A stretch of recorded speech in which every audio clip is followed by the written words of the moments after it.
Dear Captain Kokak, lumaki ako sa Sitio Palingon, isang maliit na baryo na napapalibutan ng kakahuyan at sapa.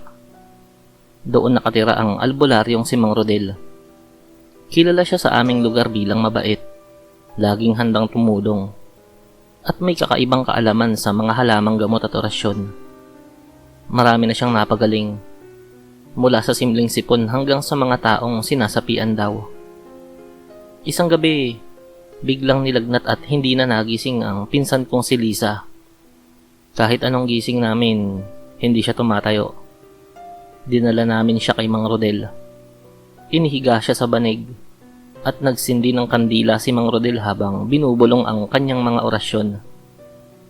May inilabas siyang langis na parang may kakaibang amoy. Matapang at mabaho. Ipinahid niya yon sa noo ni Lisa. Matapos ang ritual, pinayuhan niya kami. Huwag kayong magbubukas ng kahit anong bintana hanggang sumikat ang araw. At huwag kayong lalabas ng bahay kahit ano pa ang marinig nyo. Nagtiwala kami sa kanya. Pero isang madaling araw, nagkamali ang lola ko. Binuksan niya ang bintana para silipin kung umaga na ba. Biglang bumangon si Lisa. Dumapa sa sahig. Gumapang palabas ng pinto na parang hayop. At ang mga mata niya mapula at dilat na dilat. Nilalablap niya ang sariling braso. Parang gutom na gutom sa dugo. Sa labas ng bahay, natatanaw namin si Mang Rodel. Nakatayo siya sa ilalim ng mga puno. Nakangiti. Parang nagmamasid. Hindi siya kumikilos para tumulong.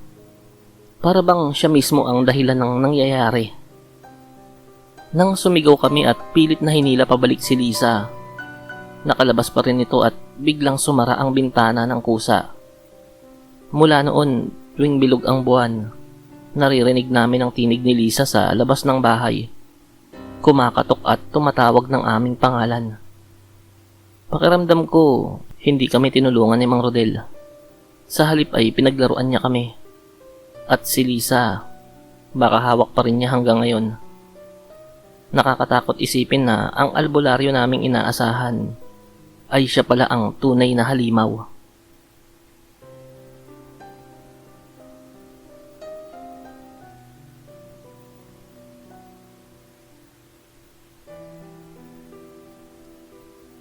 Dear Captain Kokak, sa aming baryo may isang kilalang albularyo, si Tatay Simeon.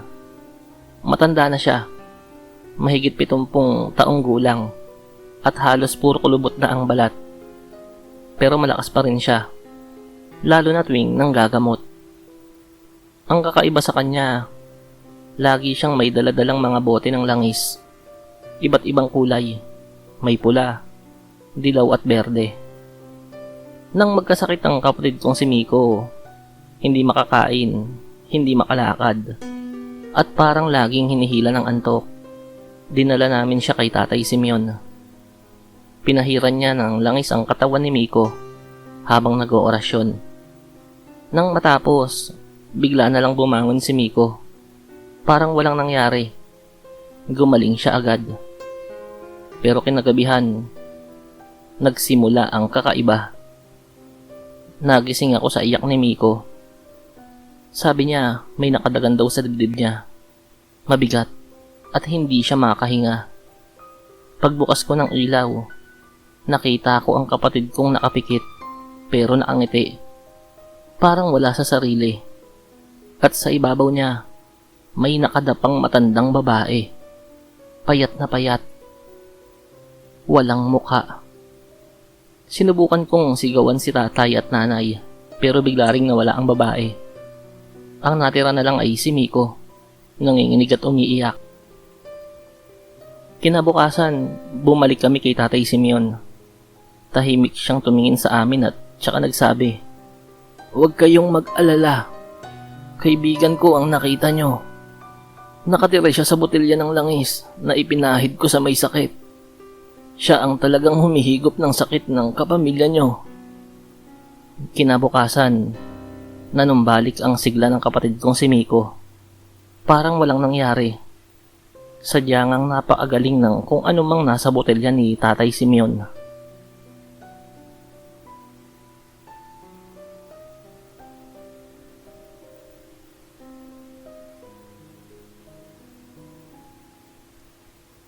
Dear Captain Kokak, noong 1998, nagkaroon ng kakaibang sakit sa aming baryo. Halos lahat kami nagkakasakit. Mataas na lagnat, pagsusuka at panghihina. Wala kaming pera para sa ospital, kaya pinatawag namin si Mang Cardo, ang matandang albularyo. Nagdala siya ng isang libro na nababalot ng pulang tela. Binuksan niya yon at nagsimulang bumigkas ng orasyon. Ang mga salitang binigkas niya ay parang hindi sa tao. Parang huni ng ibon at alulong ng aso na pinaghalo. Pagkalipas ng 3 araw, gumaling nga kaming lahat. Pero nagsimula rin ang mga panaginip ko. Sa panaginip ko, palagi kong nakikita si Mang Cardo. Nakaupo sa gilid ng kama ko. Nakangiti habang inuulit ang kanyang orasyon. Nagsisindi siya ng kandila at may nakatayong anino sa likod niya. Mahaba at hindi gumagalaw. Isang gabi, nagising ako at nakita ko siyang naroon nga sa kwarto ko. Hindi yon panaginip. Ramdam ko ang lamig ng hangin at amoy ng kandila. Naglakad siya papalapit at bumulong sa akin ng parehong orasyon. Kinabukasan, kumalat ang balita. Patay na raw si Mang Cardo. Natagpo ang nakahandusay sa kanyang kubo. Hawak-hawak pa ang librong nababalot ng punang tela. Hindi ko alam kung bakit sa akin naisipang magpakita ni Mang Cardo sa panaginip. Pero ganoon pa man, malaki ang pasasalamat namin sa kanya sa pagpapagaling niya sa buong baryo.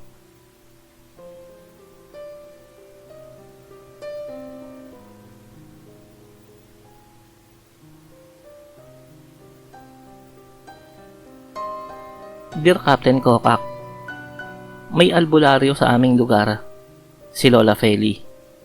Isa siyang matandang babae na halos nakayuko na sa katandaan. Mabait siya, palaging tumutulong sa mga may sakit. Maraming bata na siya ang gumagamot, gamit ang mga halamang gamot at orasyon. Isang araw, may batang babae na hindi maipaliwanag ang sakit. Laging nilalagnat at hindi magising. Dinala siya kay Lola Feli. Pinahiran niya ng langis at binulungan ng mga dasal. Kinabukasan, gumaling ang bata. Pero mula noon, nagsimula itong maglakad tuwing hating gabi. Nakapikit, naangiti. Sinundan namin siya minsan. Dinala niya kami sa bakuran ni Lola Feli, kung saan nagsimulang magkukay ang bata gamit ang sariling kamay. At doon, nakita namin ang isang bungunang tao na hawak-hawak na nito. Nilingon namin ang bahay ni Lola Feli at nakita namin siyang nakatanaw mula sa bintana. Naangiti. Hindi siya lumabas. Hindi nagsalita. Parang alam niyang iyon ang mangyayari. Dahil sa pangyayaring yun, kumalat ang usap-usapan na mangkukulam daw si Lola Feli. Tapos isang araw, bigla na lang itong nawala at hindi na nagpakita.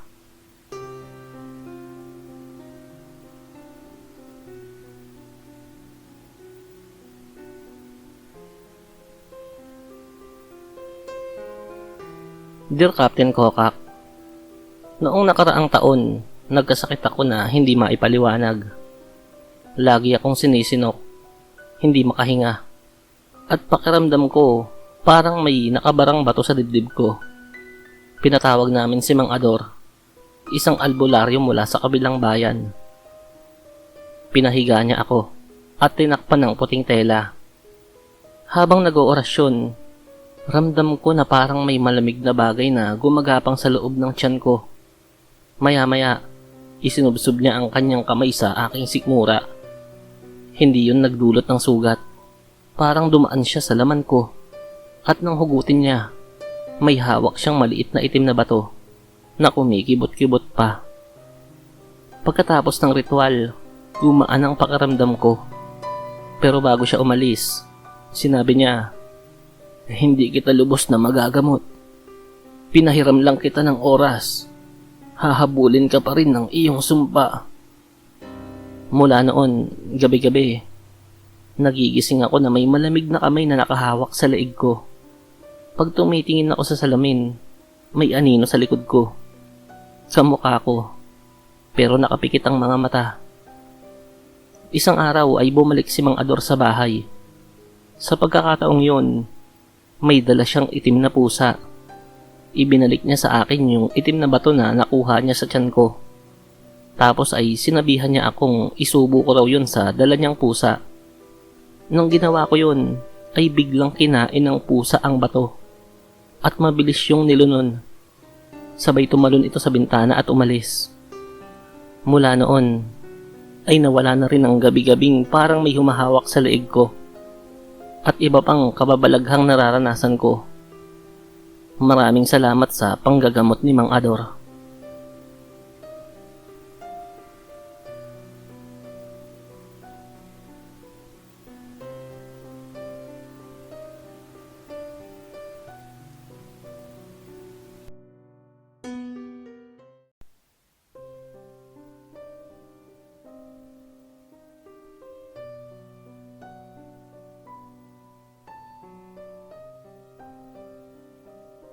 Dear Captain Kokak, ako po si Rachel.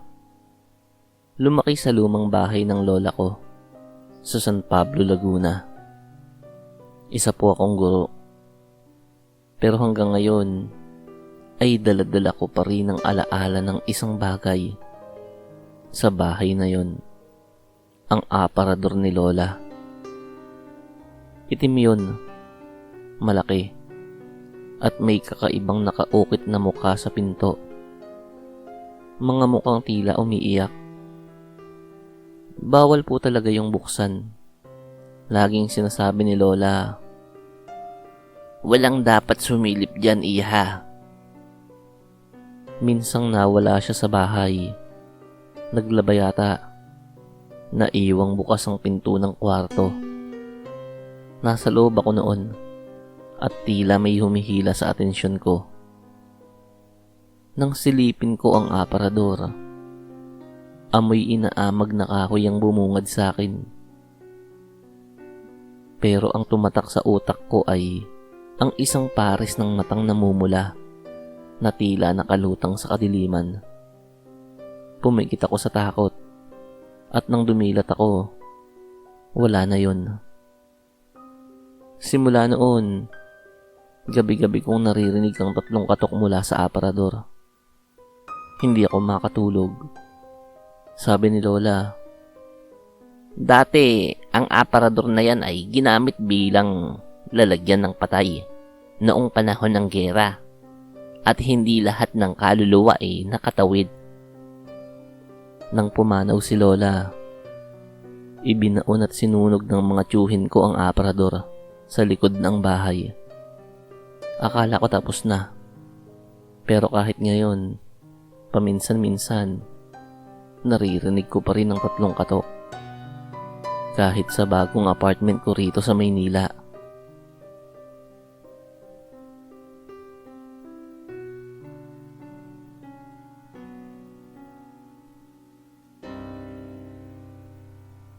Magandang araw po, Captain Kokak. College student po ako dito sa isang universidad sa Manila. Para makatipid, lumipat ako sa isang boarding house malapit sa school. Mura siya, malinis. Pero may isang bagay akong hindi makakalimutan. Ang aparador sa silid. Matayog yun, gawa sa Nara. Ngunit tuwing gabi, pakiramdam ko'y may malamig na simoy mula sa direksyon nito. Isang beses, habang nag-aaral ako, biglang bumukas ang pinto ng aparador ng mag-isa.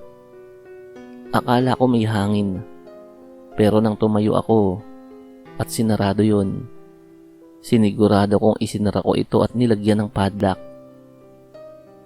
12:00 ng gabi, nagising ako sa isang malalim na ungol.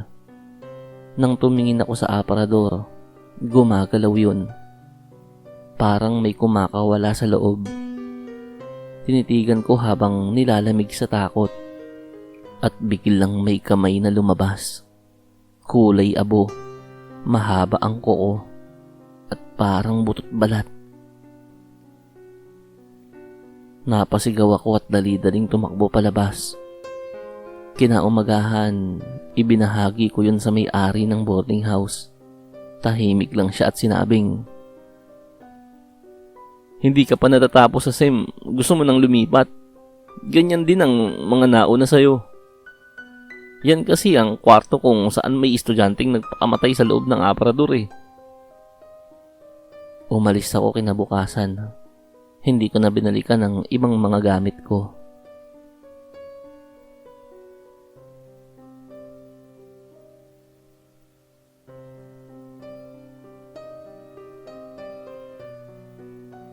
Dear Captain Kokak, tawagin niyo na lang po ako sa pangalang Mia. Lumipat kami ng asawa ko sa isang bahay sa Mandaluyong. Maganda at mura ang renta. Pero may isang silid na tila naiiba. Ang dating guest room. May lumang aparador doon na ayaw galawin ng dating may-ari. Gabi-gabi, bukas ito kahit isinasara ko. Kaya isang gabi, naglagay ako ng asin sa paligid nito. Sabi kasi ng lola ko, pananggaraw yun sa masasamang elemento.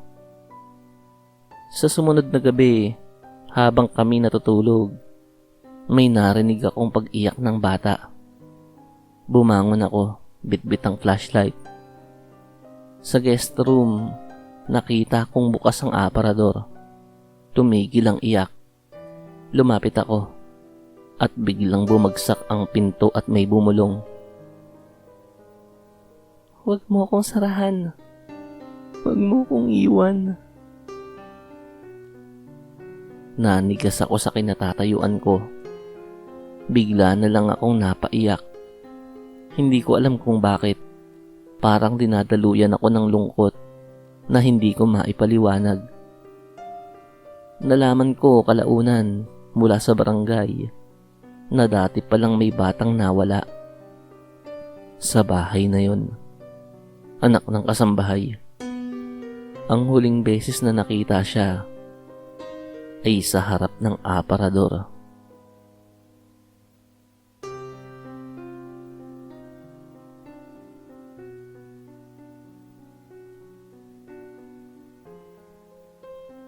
Isang mapagpalang gabi po, Captain Kokak. Ako po si Jello, dating janitor sa isang lumang paaralan sa probinsya. Sa likod ng library, may storage room na bihirang binubuksan. Dito ko unang nakita ang matandang aparador. Sira na ang kahoy. May mga sulat ng Hapon sa gilid. Isang gabi, ako ang na-assign sa overtime. Habang nililinis ang hallway, may narinig akong tunog ng kampana mula sa likod ng library. Dala ang flashlight, sinilip ko ang storage room. Bukas ang aparador. Sa loob, may sundalong Hapon, duguan, nakaluwa ang mga mata. Hawak ang kinakalawang na itak. Tinitigan niya ako at nagsalita sa wikang Hapon. Hindi ko maintindihan. Hindi ako maagalaw. Bigla siyang tumakbo palabas, papalapit sa akin, at biglang naglaho. Nagising na lang ako sa klinik. Sabi ng prinsipal, nawalan daw ako ng malay. Pero ang sapatos ko, punong-puno ng putik. At sa likod ko, may sugat na tila hinampas ng sinturon. Sinara na ang paaralang yon makalipas ang 1 taon. Pero sabi ng bagong gwardiya, may naririnig pa rin daw na kampana sa lugar na yon.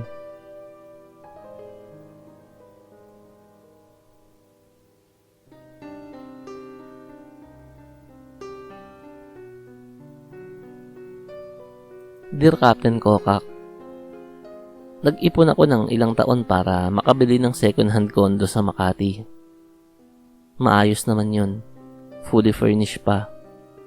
Pero may isang bagay akong hindi maalis doon. Ang matandang aparador sa kwarto. Ayaw ko sana yun. Pero ayaw rin itong tanggalin ng dating may-ari. Kasama yan sa unit, sabi niya. Sa unang linggo, napansin kong gabi-gabi itong bumubukas. Akala ko may diferensya lang ang mga bisagra. Pero nang minsang tinignan ko ang loob, may mga damit. Hindi sa akin. Isang puting dress, isang basang blazer, at may amoy. Parang bulok na bulaklak. Isang gabi, nagising ako. Ramdam kong may nakatitig. Pagbukas ko ng ilaw, nakita ko ang aparador na bukas at may babaeng nakasabit sa loob. Maputla, duguan, naangiti at nakatingin sa akin. Hindi ako makagalaw. Pumikit ako sa takot. Nang dumilat, wala na siya. Pero sa cellphone ko, may bagong larawan. Kuha mula sa aparador. Larawan ko habang natutulog. Agad akong lumipat. Nadiskubre ko sa condo office na may babaeng nagpakamatay sa unit na yon. Sinabit ang sarili sa aparador. Iniwan siya ng fiancé niya at mula noon, ayaw niyang maiwang mag-isa.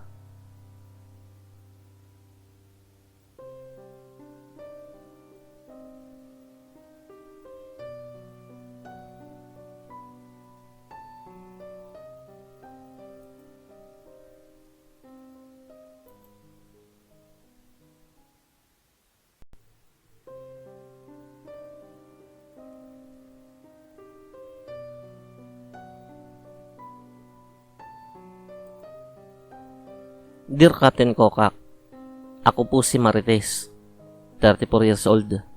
Isa akong simpleng may bahay dito sa Bulacan. 6 na taon na kaming kasal ni Ronel, isang call center agent sa gabi. Dati ay masayahin siya, laging may baon na kwento. Pero nitong huling buwan, para siyang ibang tao, tahimik, malamig, laging tulala.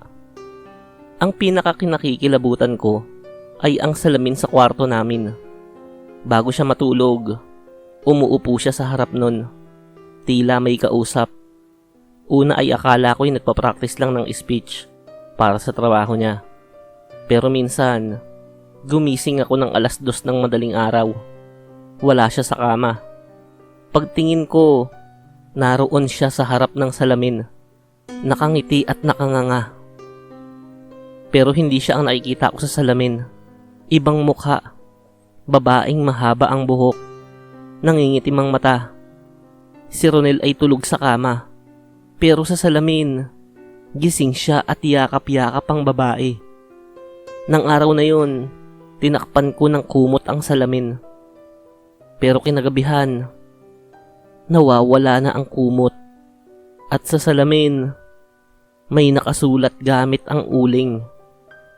Huwag mo kaming paghiwalayin.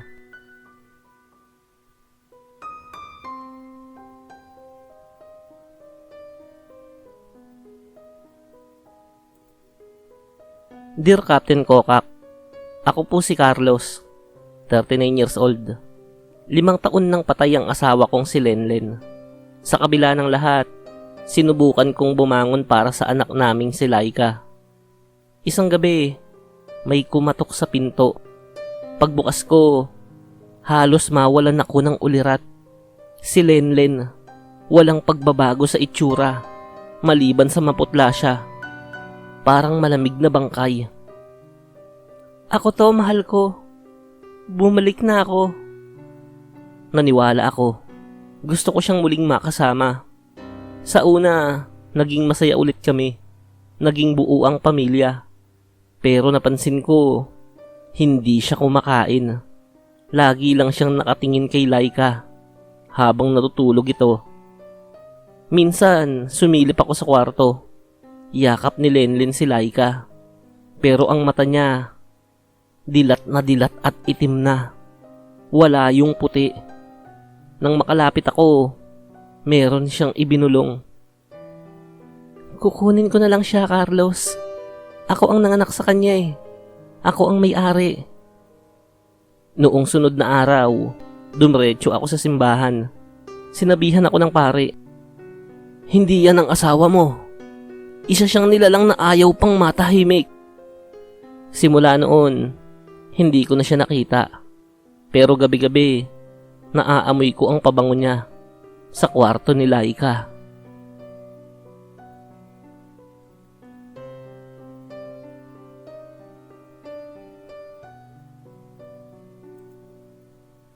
Dear Captain Kokak, ako po si Angelica, asawa ni Joel.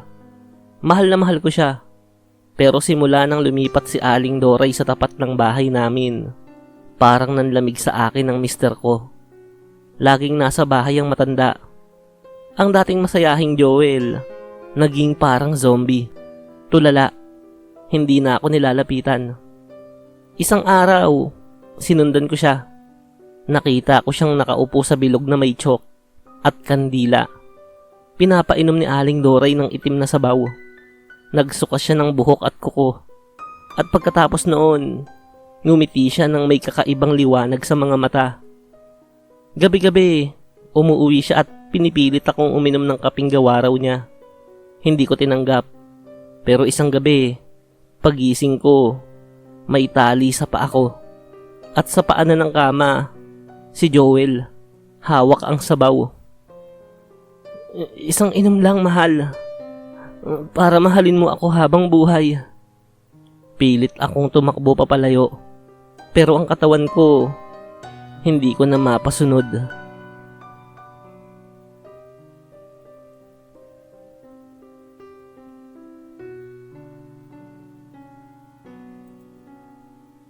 Dear Captain Kokak, ako po si Jerry, 42 years old.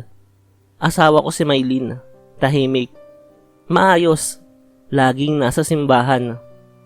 Pero may lihim pala siya. Minsang nahulog ang kanyang kwintas. Nakita ko ang larawang nakatago sa loob nun. Lalaking may sunog ang muka. Mukhang galit. Tinanong ko siya, pero ngumiti lang siya.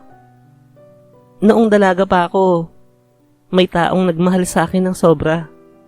Sabi niya, pero tinanggihan ko. Sinumpa niya ako at kailangan kong magpakain sa kanya ng kaluluwa tuwing ika-4 na buwan. Akala ko'y biro lang.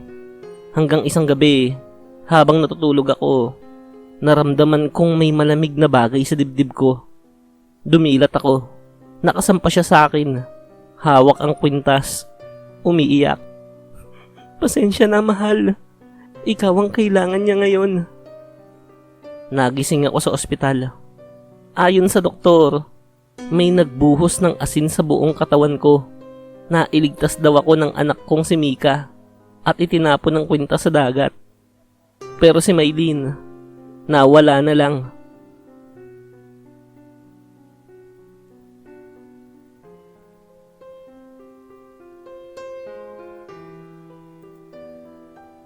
Dear Captain Kokak, ako po si Rina. Ang asawa kong si Ben ay nawawala mula pa noong pandemya. Ayon sa balita, naaksidente siya sa bundok habang nagdi-deliver ng supplies. Wala raw bangkay, kaya hindi rin nailibing.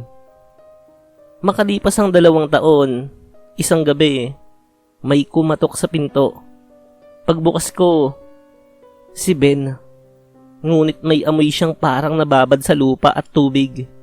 Dinala ko siya sa loob, pinakain, pinainom, pero hindi niya ako tinitignan sa mata.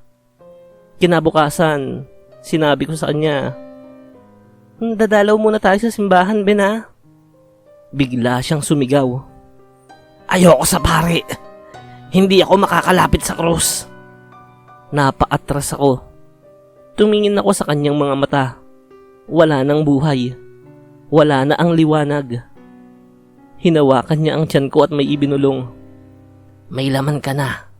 Akin yan. Tumakbo ako papuntang barangay. Ang sabi ng albularyo, "Hindi si Ben yan. Isa siyang bangkay na ginagamit ng engkanto. Kailangan na siyang ibalik sa lupa." Sa huling gabi ng buwan na yon, dinala namin siya sa gitna ng palayan. Inilibing siya ng albularyo sa ilalim ng puno ng balete. Gabi-gabi, naririnig ko pa rin ang boses niya sa labas. "Buksan mo, Rina. Mahal pa rin kita."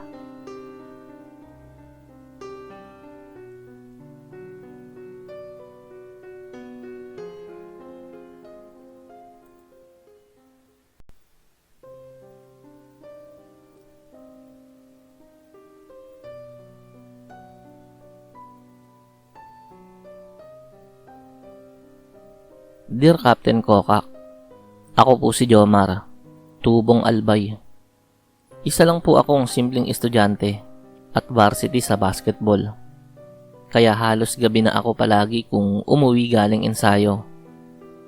Isang gabi ng Miyerkules, habang naglalakad ako pa uwi mula sa court, madilim at tahimik ang daan pa uwi sa amin.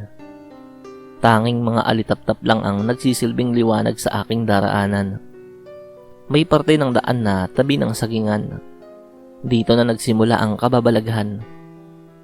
Narinig ko ang tila iyak ng sanggol. Pero kakaiba, parang hindi sanggol kundi hayop na pilit ginagaya ang tunog ng bata. Napalunok ako at pinilit na wag pansinin.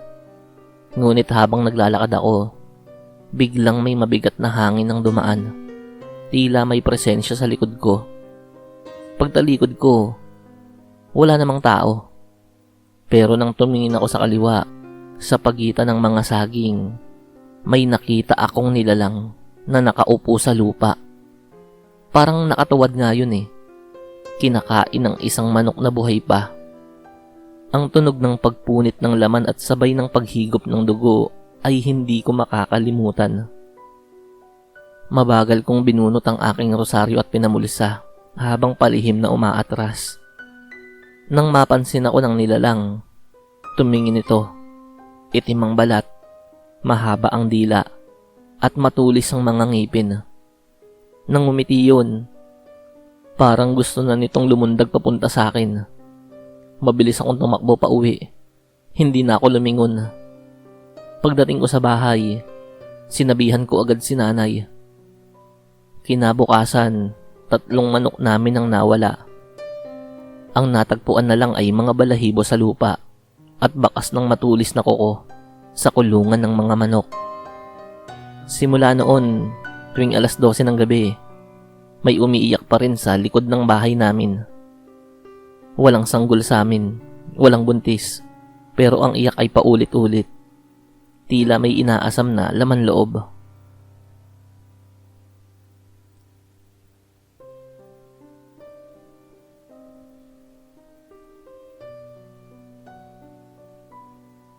Dear Captain Kokak, ako po si Rosalinda, taga Tiwi Albay.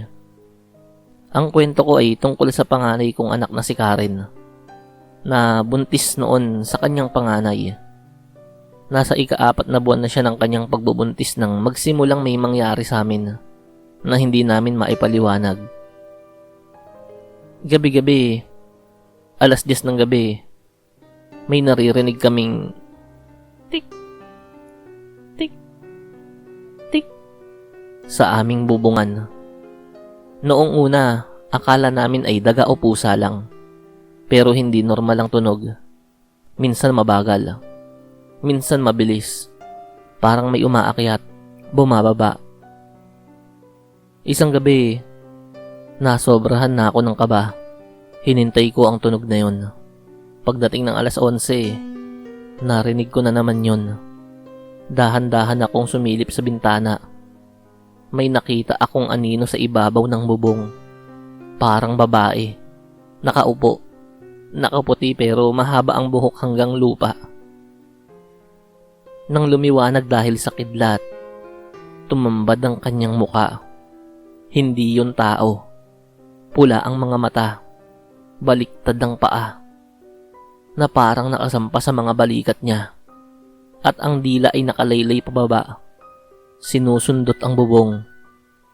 Alam kong gusto niyang sungkitin ang anak ko. Mabilis kong kinuha ang bawang, asin at ang itak ng asawa ko. Binuksan ko ang ilaw sa bakuran at nagsisisigaw. Pinagmumura ko ang nilalang at sinisigawan siya na kilala ko siya at pagsisisihan niya kapag hindi niya nilubayan ang anak ko. Kahit na hindi ko naman talaga kilala kung sino ang aswang na yun. Nagsaboy ako ng asin sa bubong at nagdasal. Bigla itong napahiyaw. Isang huni ng baboy at uwak ang tila pinagsama ang pumaimbabaw. Pagkalipas ng ilang minuto, wala na siya. Kinabukasan, may bakas ng mga paa sa bubong at basang-basa yun ng mabahong langis at laway. Simula noon, hindi na kami natutulog nang hindi naglalagay ng bawang sa bawat sulok ng bahay. At si Karen, ligtas na nanganak. Salamat sa Diyos.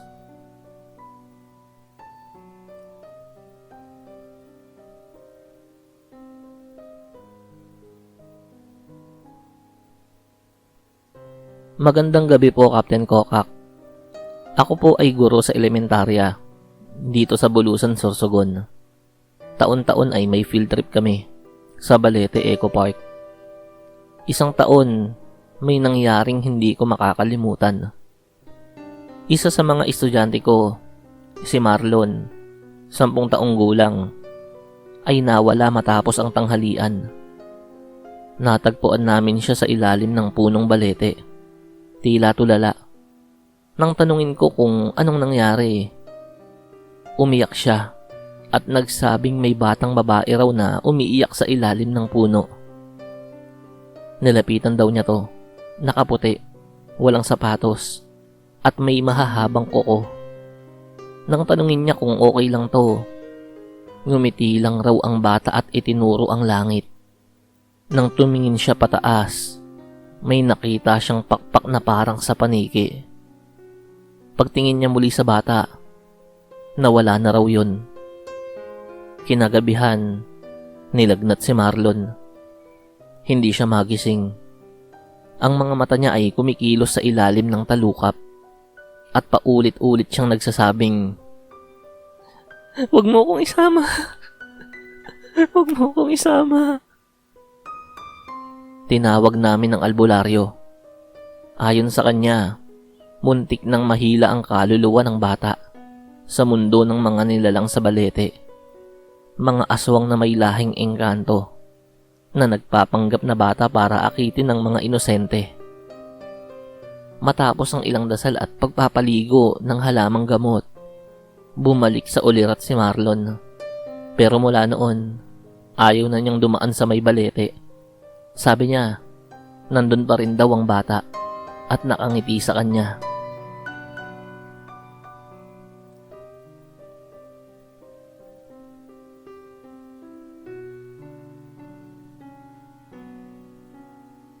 Dear Captain Kokak, ako po si Maylin.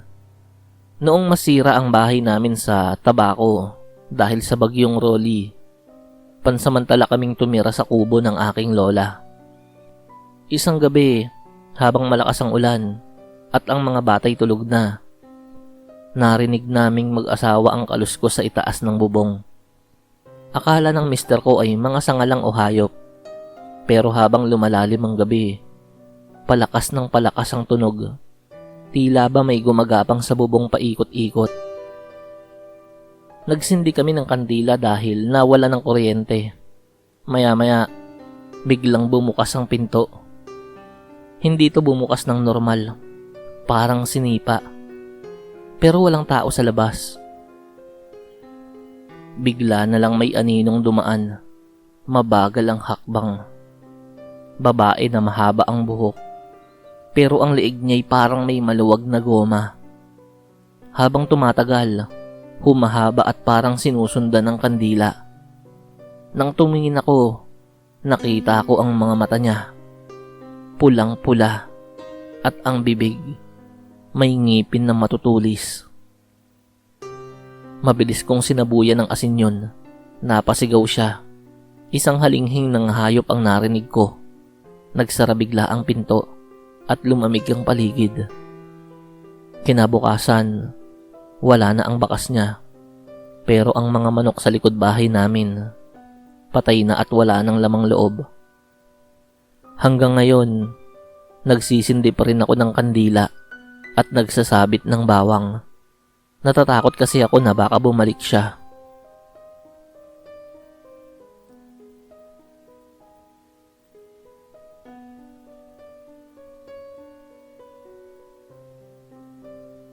Dear Captain Kokak, ako si Mang Rudy, dating magsasaka. May kalabaw akong alaga na si Kaloy. Siya ang katuwang ko sa pag-aararo.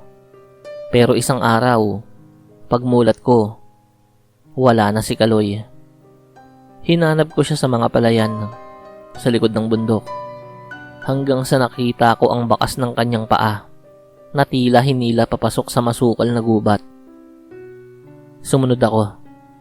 Doon sa gitna ng gubat, may nakita akong nilalang, parang baboy ramo, pero may mukha ng isang babae. Kinakain ito ang lamang loob ng isang hayop, ang kalabaw kong si Kaloy. Tumingin siya sa akin. Ang kanyang ngipin ay duguan. Ang kanyang mata ay nangungusap. Tumayo siya. Nagbago ang anyo at naging matandang babae. Nakahubad at may balat na itim na parang nasunog.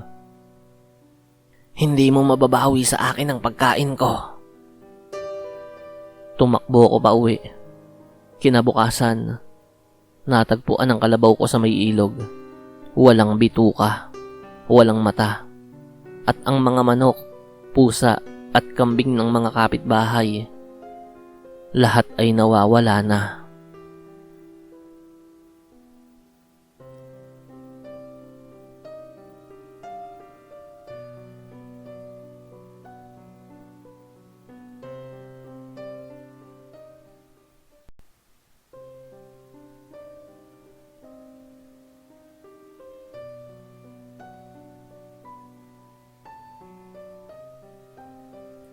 Dear Captain Kokak, ako po si Luisa, 31 years old, at lumaki sa Barangay Kamandag, sa Quezon.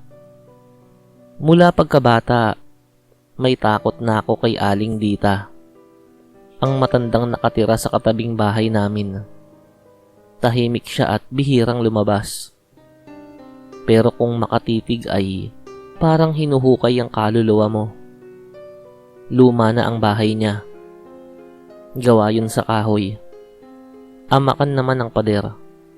At palaging madilim sa loob. Kahit tirik ang araw, parang may malamig na hamog sa paligid nito. Bilang panganay, ako ang madalas kasama ng ate ko sa kanyang pag-iigib. Isang hapon, nadaanan namin si Aling Dita. Naroon siya sa balon. May kinakausap siya. Pero wala naman kaming nakikitang ibang tao. Mabilis kaming tumakbo pa uwi. Kinagabihan, nilagnat si Ate Laura. Tila sinasakal sa pagtulog. Napapasigaw siya. Para raw may sumusupsup sa tiyan niya. Nagdala si nanay ng albularyo sa bahay. Pinayuhan kaming ipahid sa tiyan niya ang langis na may nakababad na buntot ng pagi. Nang gawin namin yon, lumobo ng saglit ang tiyan ni ate. Tapos biglang may sumirit na itim na likido sa kanyang bibig. Amoy panis na dugo yun. Kinabukasan, nakita ko si Aling Dita. May malaking paso sa leeg. Parang napaso ng kumukulong mantika. Pagkaraan ng ilang buwan, isang gabi ay nasunog ang bahay niya. Ayon sa nakakita, may humiyaw mula sa loob bago tumilapon sa bubong at lumipad palayo. Isang hayop na may pakpak, ngunit walang balahibo, parang balat ng tao. Mula noon, tumigil ang pagkawala ng mga alagang hayop sa aming baryo. Pero hanggang ngayon, sa tuwing umaambon at tahimik ang gabi, Parang naririnig ko pa rin ang kalmot sa aming dingding, nagawa lamang sa amakan.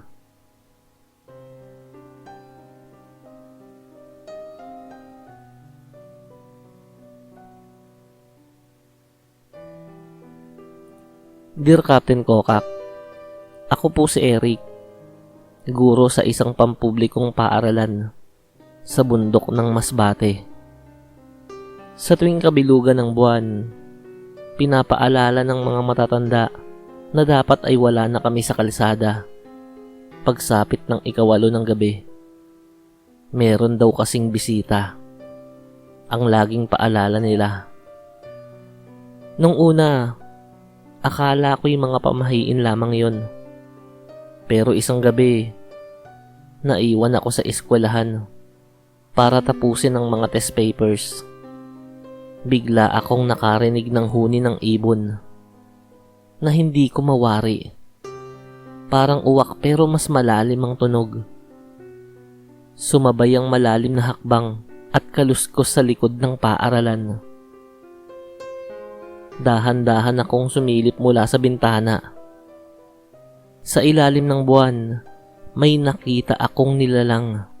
Nakayuko, nakabaluktot ang mga kamay, at mahaba ang dila. Hinihimod nito ang bakas ng dugo sa lupa. Napagtanto ko, galing yun sa isang alagang baboy ng aming punong guro na nawawala. Umatras ako. Pero nabangga ko ang mesa. Lumingon ang nilalang. Mapupula ang mata nito at parang alam nito kung nasaan ako. Tumakbo ako palabas. Nagtago sa silong ng silid-aralan. Ilang minuto akong hindi humihinga.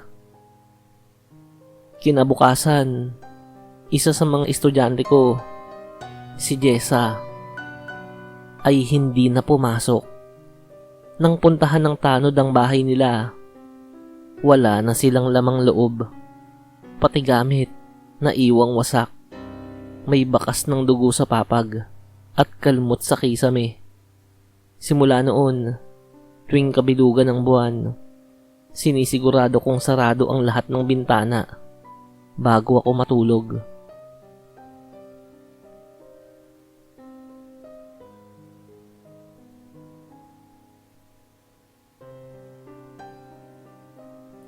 Dear Captain Kokak, ako po si Andoy, tubong antike. At ngayon ay nakatira na rito sa Iloilo. Gusto ko lang ibahagi ang isang bahagi ng kabataan ko na hanggang ngayon ay bumabalik pa rin sa aking gunita. Sa harap ng bahay namin sa Antique, may puno ng akasya. May luma kaming duyan doon, yari sa lubid at sako. Sabi ng lola ko, wag na wag magpapakita sa duyan kapag alas 11 na ng gabi. May umaangkin daw kasi roon. Isang gabi ng undas, naiwan akong mag-isa sa bahay. Nagising ako sa malamig na hangin at tunog ng duyan. Maingat akong sumilip mula sa bintana. May matandang babae. Nakaputi, nakalugay ang buhok, at walang paa. Palipad-lipad ang duyan na para bang may hangin. Pero wala naman. Tinitigan niya ako. Hindi siya kumikibo. Pero nararamdaman kong kinakausap niya ako. Sumama ka. Nang humawak siya sa lubid, lumitaw ang mahaba niyang kuko. Sa isang iglap, inabot niya ang bintana ko.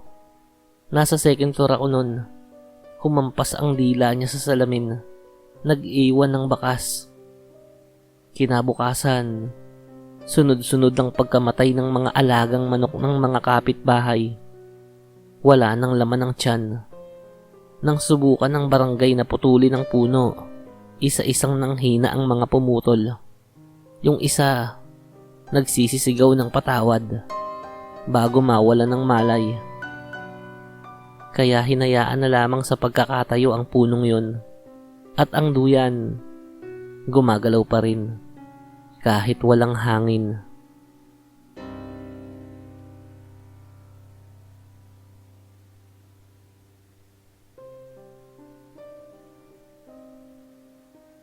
Dear Captain Kokak, ako po si Maricar mula sa Capiz. Alam ko maraming sabi-sabi tungkol sa lugar namin, pero iba pag naranasan mo na mismo. May bagong salta sa baryo, si Ate Cora. Maganda siya, mistisa, pero tahimik at may kakaibang amoy. Parang mantikang may halong bulok na karne. Wala siyang kaibigan at laging sarado ang bintana nila tuwing gabi. Minsan, nakita ko siyang dumudugo ang bibig habang naglalakad pa uwi. Ang sabi niya, nahulog daw siya sa hagdan. Isang gabi, natulog ako sa labas. Nagising ako sa ingay ng mga manok. Pagtingin ko sa bubong, may bulto ng nilalang na gumagapang. Nakahubad, maitim ang balat, at mahaba ang dila. Amoy mantika. Lumingon ako, at kitang-kita ko si Ate Cora. Ang anyo ng nilalang na yun. Isang aswang. Kinabukasan, natagpuan naming patay ang aso namin. Wala nang lamang loob. Tinawag namin ang albularyo. Pinagsabihan niya kami na maglagay ng bawang sa bintana at ilagay sa katawan ng langis. Pagkalipas ng 3 gabi, bigla na lang lumayas si Ate Cora. Iniwan ang bahay niya.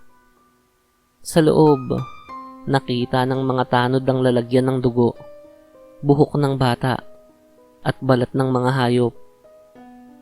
Totoo po, Captain Kokak. Hindi mo man makita ang pakpak nila, maaamoy mo sila, kahit sa hangin pa lang.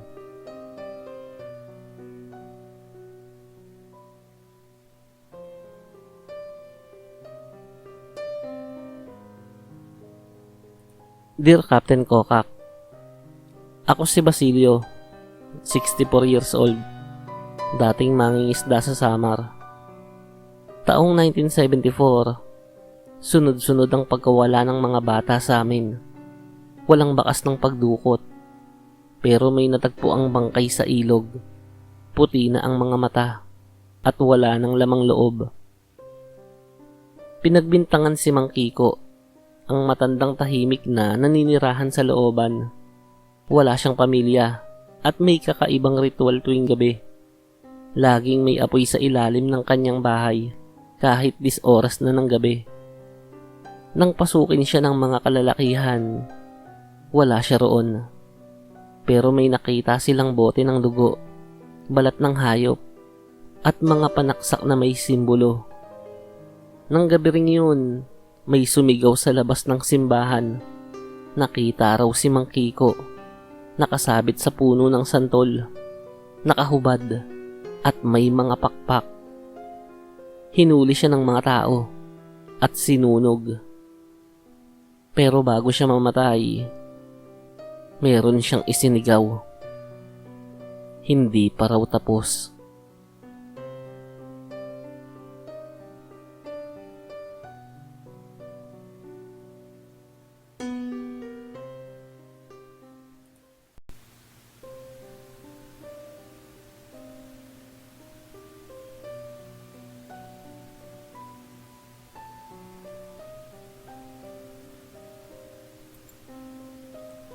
Mapagpalang araw po, Captain Kokak. Ako po si Adela. Isang simpleng may bahay dito sa Tarlac. Isinulat ko po ito hindi para manakot, kundi para magbigay ng babala. Kasi minsan, ang hindi mo akalaing biro lang ay totoo na pala at sadyang mapanganib. Noong April 2017, mga bandang 2:00 ng madaling araw, bigla akong napabalikwas ng gising. May narinig akong kaluskos sa bubong namin. Akala ko pusa lang. Kasi madalas may umaakyat na pusang ligaw.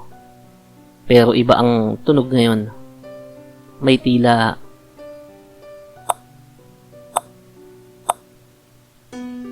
parang may taong nakabakya na naglalakad sa kahoy. Sumilip ako sa bintana. Sa liwanag ng buwan, kita ko ang anino ng isang hayop sa bubong. Nang dahan-dahan akong lumabas at tingalain, muntik na akong mapasigaw sa kaba.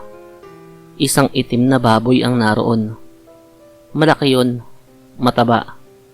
Pero ang mas nakakatindig balahibo, may suot yung bakya. Yung tipikal na makalumang kahoy na bakya na suot ng mga lola noon. At oo, 2 piraso. Tig-isa sa mga paa sa likod. Lalo pa akong natakot nang tumingin siya ng diretso sa akin. Yung mga mata niya namumula at parang may apoy sa loob. At ang pinaka nakakakilabot, bigla siyang ngumiti. Isang ngiti na may ngipin.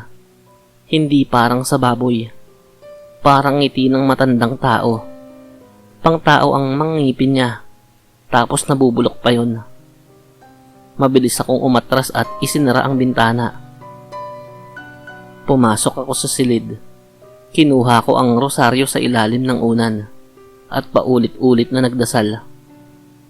Umabot ng 5 minuto ang kaluskos sa bubong bago yon tuluyang nawala. Kinabukasan, nagsama kami ng mister ko ng barangay Tanod. May nakita kaming mga bakas ng bakya sa alulod at sa lupa malapit sa kamalig. Simula noon, hindi na ako natutulog nang hindi nagsasaboy ng asin sa bintana, bawang sa bulsa at kandila sa altar. Sana po'y magsilbing babala ito. Hindi lahat ng baboy ay hayop. May ilan na nagsasahayop lang at mas masahol pa sa halimaw.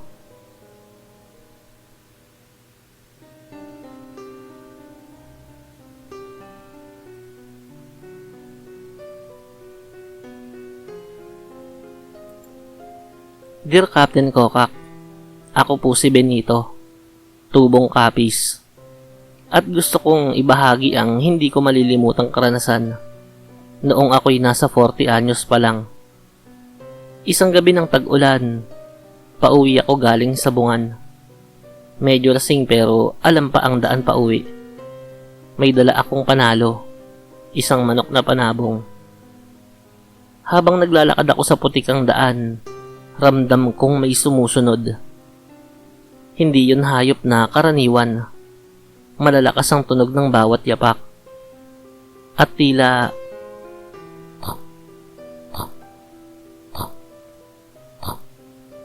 parang bakya sa putikan. Paglingon ko, may nakatayo sa ilalim ng puno. Isang itim na baboy. Medyo may kalakihan. May suot yung bakya sa mga paa. Napakabagal ng lakad niya. Pero hindi nawawala sa likod ko. Tumitilamsik ang putik. At tuwing lilingon ako, lalo siyang lumalapit. Pinilit kong maglakad ng mas mabilis. Pero ilang hakbang pa, bigla na lang siyang tumakbo. Napasigaw ako sa takot.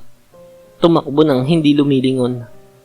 Kahit madulas, kahit nabibitawan ko ang manok.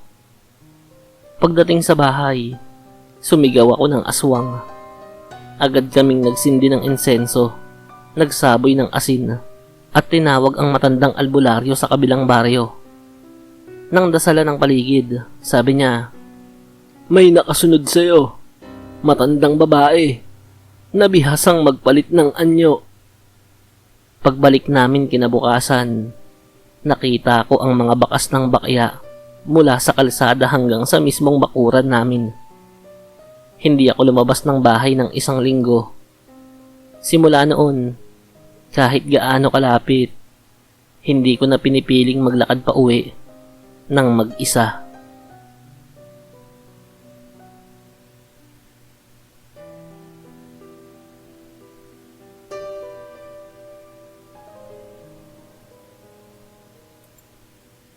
Magandang araw po, Captain Kokak. Ako po si Lisa. Lumaki ako sa isang maliit na baryo sa Mindoro. May isang matandang babae roon na si Lola Sabel. Mabait siya sa una. Pero kalaunan, napansin ng mga taga-baryo na may kakaiba sa kanya. Lagi niyang kasama ang alagang baboy. Kulay abo. May suot na bakya.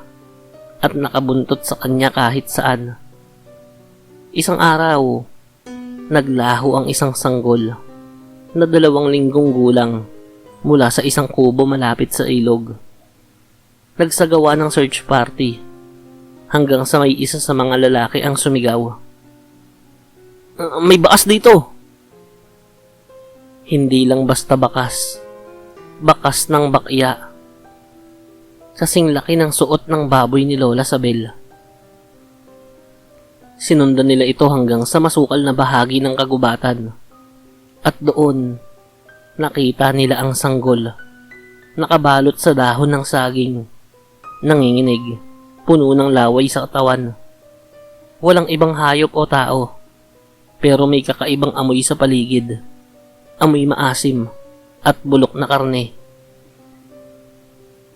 Kinumpronta si Lola Sabel. Tinawanan lang niya ang mga tanong. Sabi niya, naglalakad lang siguro ang alaga ko. Baka pinulot lang ang bata. Kinabukasan, nawawala na siya. Wala na rin ang baboy. Simula noon, naglagay kami ng mga basbas sa pintuan at bawal nang mag-alaga ng baboy sa aming baryo na may suot na kahit anong sapatos o sandalyas. Sapagkat ayon sa albularyo, tanging mga aswang lang daw ang nagpapasuot ng bakya sa hayop.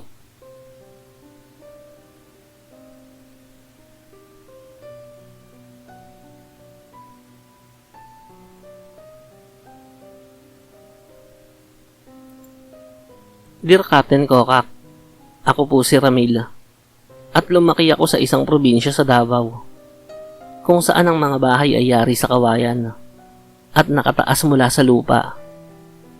Madalas kaming magbakasyon sa bahay ng lolo't lola ko. Isang gabi, habang nagkukwentuhan kami ng pinsan ko, narinig namin ang pag-uga ng bahay. Kala ko may daga o pusa. Pero nang yumuko si lolo para silipin sa siwang ng sahig, bigla siyang napasigaw. Baboy! Pero hindi lang basta baboy. May suot na bakya. Lumingon ako at nakita ko sa ilalim ng bahay ang itim na baboy. Tumitingala. Yung mga mata niya parang mata ng lasing, pulang-pula at malalim. At ang mga paa niya sa harapan may suot na nakakatuwang bakya. Kumakaskas yun sa lupa habang umiikot sa ilalim namin. Nagmamadaling kumuha ng asin si Lola at isinaboy sa paligid ng bahay. Biglang nagsisisigaw ang baboy, parang magkahalong huni ng hayop at boses ng babae. Bigla yung tumakbo, sumampa sa puno ng langka at habang paakyat, nakita naming unti-unti yung nag-aanyong matandang babae. Muli itong tumalon sa dilim bago naglaho. Hanggang ngayon, kapag may naririnig akong kumakalaskus sa ilalim ng bahay, kinikilabutan pa rin ako. Baka kasi bumalik siya, o baka may iba pa siyang kasama.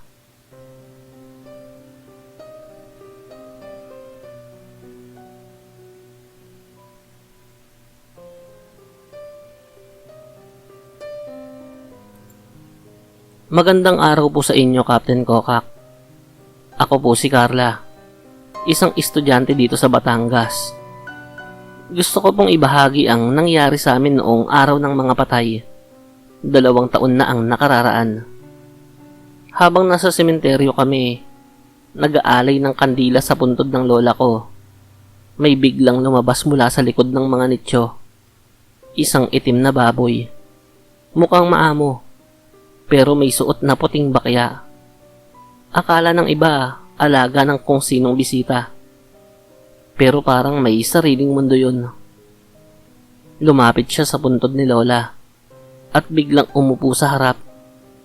Nag-angat ng ulo at tumulo ang luha. Lahat kami napatingin sa kanya. Maya-maya ay umatungal yun. Hindi huni ng hayop, kundi parang iyak ng isang babae. Umalulong, tumayo, at naglakad palayo. Ang bakya niya'y kumakalabog sa semento.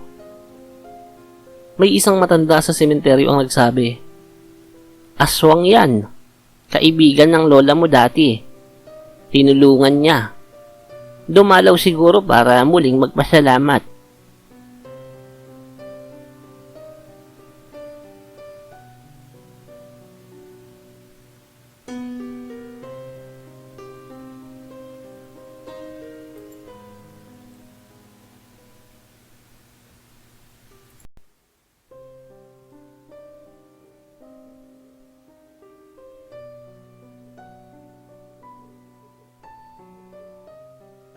Dear Captain Kokak, ako po si Lino, Tubong Tuklong Cavite. Isinulat ko po ito para ibahagi ang kakaibang karanasan ko noong ako'y nasa ikalimang baitang pa lamang sa lumang eskwelahan namin noong ako ay bata pa. Sa likod ng paaralan ay may isang punong mangga. Sobrang laki nito at laging hitik sa bunga tuwing tag-init. Pero mahigpit ang bilin ng mga guro na wag daw kaming lalapit doon. Hindi namin malaman kung bakit. Pero ayon sa kwento ni Mang Isko, ang tagalinis ng eskwelahan, may batang babae raw na nahulog at namatay sa punong yon.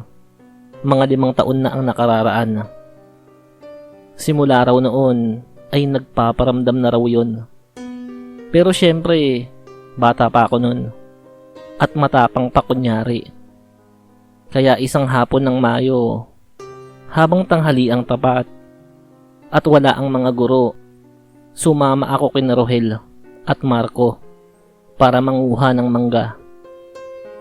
Habang ako ang nasa itaas ng puno at namimitas ng mga bunga, biglang bumigat ang paligid. Biglang tumahimik, parang nawala ang hangin.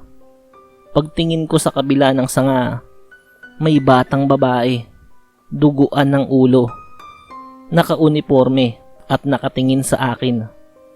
Hindi siya gumagalaw, ngunit naririnig ko sa isip ko ang sinasabi niya. "Ibalik niyo yung mangga. Akin kasi yan eh." Hindi ko na maalala kung paano ko nakababa ng puno. Nanginginig kaming 3 sa takot. Mula noon, lagi na akong nilalagnat tuwing sasapit ang summer. Minsan ay nananaginip pa rin ako ng manggang may dugo. Sa kasalukuyan, tuwing nadaraanan ko yun, hindi ko na kayang tumingin sa puno.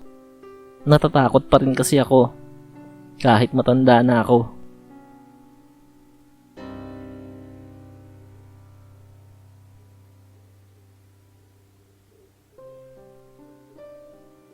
Dear Captain Kokak, ako po si Marites.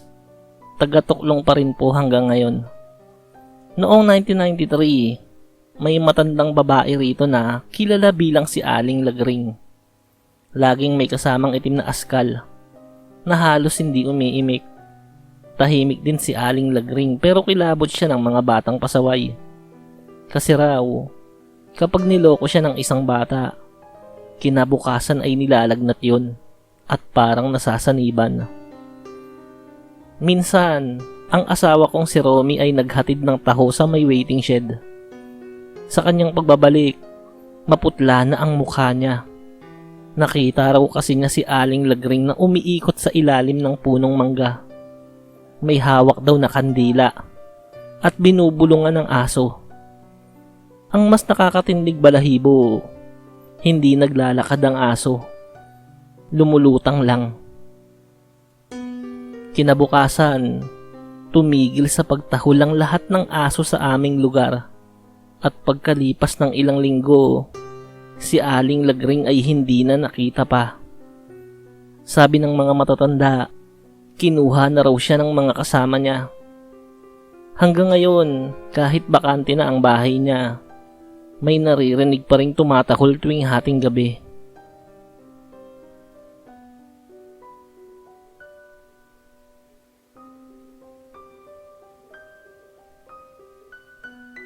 Magandang araw po, Captain Kokak. Ako po si Ernie, dating janitor sa Tuklong Elementary School. Noong 1995, inatasan akong linisin ng isang lumang kubo sa gilid ng eskwelahan. Guguho na kasi yun, kaya kailangan ng tibagin. Habang nililinis ko ang paligid, napansin kong may nakasara at kinakalawang na trapdoor sa sahig mismo ng kubo. Dahil sa kuryosidad, binuksan ko yon. Amoy kalawang, alikabok, at parang may something pa. Sa loob ay may mga kahon. Binuksan ko isa-isa. May mga gamit ng sundalo, lumang litrato ng mga Hapones, at isang bungong buto.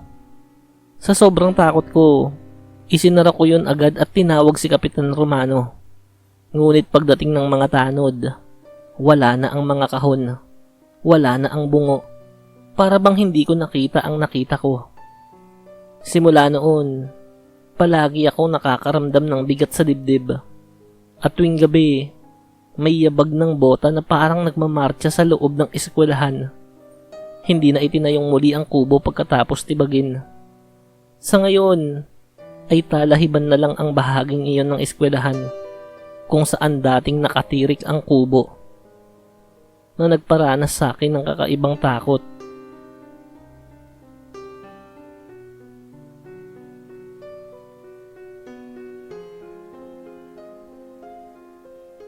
Dear Captain Kokak, ako po si Vicky. Lumaki sa Tuklong. Gusto ko lang pong ikwento ang kwento ni Mang Celso, ang matandang tagapagtabas ng damo sa palengke. Laging tahimik si Mang Celso, pero napansin namin na palagi siyang nakatambay tuwing Huwebes sa ilalim ng punong mangga sa tapat ng simbahan.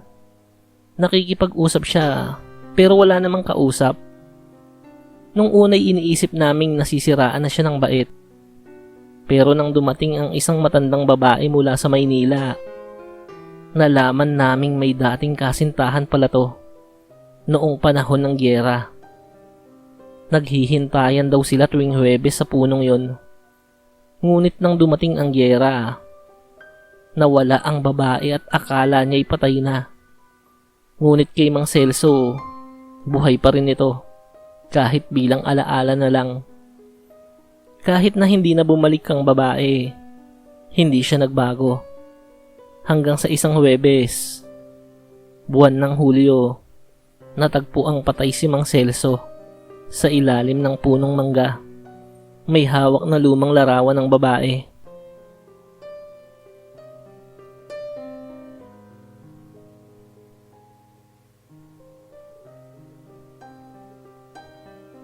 Dear Captain Kokak, ako po si Dodong, dating helper sa isang bahay sa dulo ng Tuklong.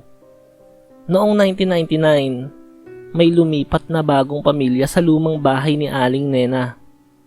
Gusto nilang iparenovate ang bahay, kaya pinaalis nila ang lumang kahoy na hagdan. Habang sinisira ang ilalim ng hagdan, may naamoy silang mabaho. Doon nila nakita ang buto ng tao at isang pirasong suot na bracelet. Agad silang nagsumbong sa barangay. Sabi ng ilang matatanda, may nawawalang kasambahay si Aling Nena noon, si Isay, na bigla na lang hindi na muling nakita. Walang imbestigasyon, tahimik ang lahat. Nang ilibing ang buto, doon lang nawala ang mga nakakatakot na tunog, kalabog sa hagdan, hikbi sa gabi, at malamig na hangin tuwing 12:00. Ngayon ay sariwa na ang pintura ng bahay. Maaliwalas na. Pero wala na ulit tumira roon. Natatakot pa rin ang mga tao. Kahit alam nilang baka hustisya lang ang hinihingi ng kaluluwa.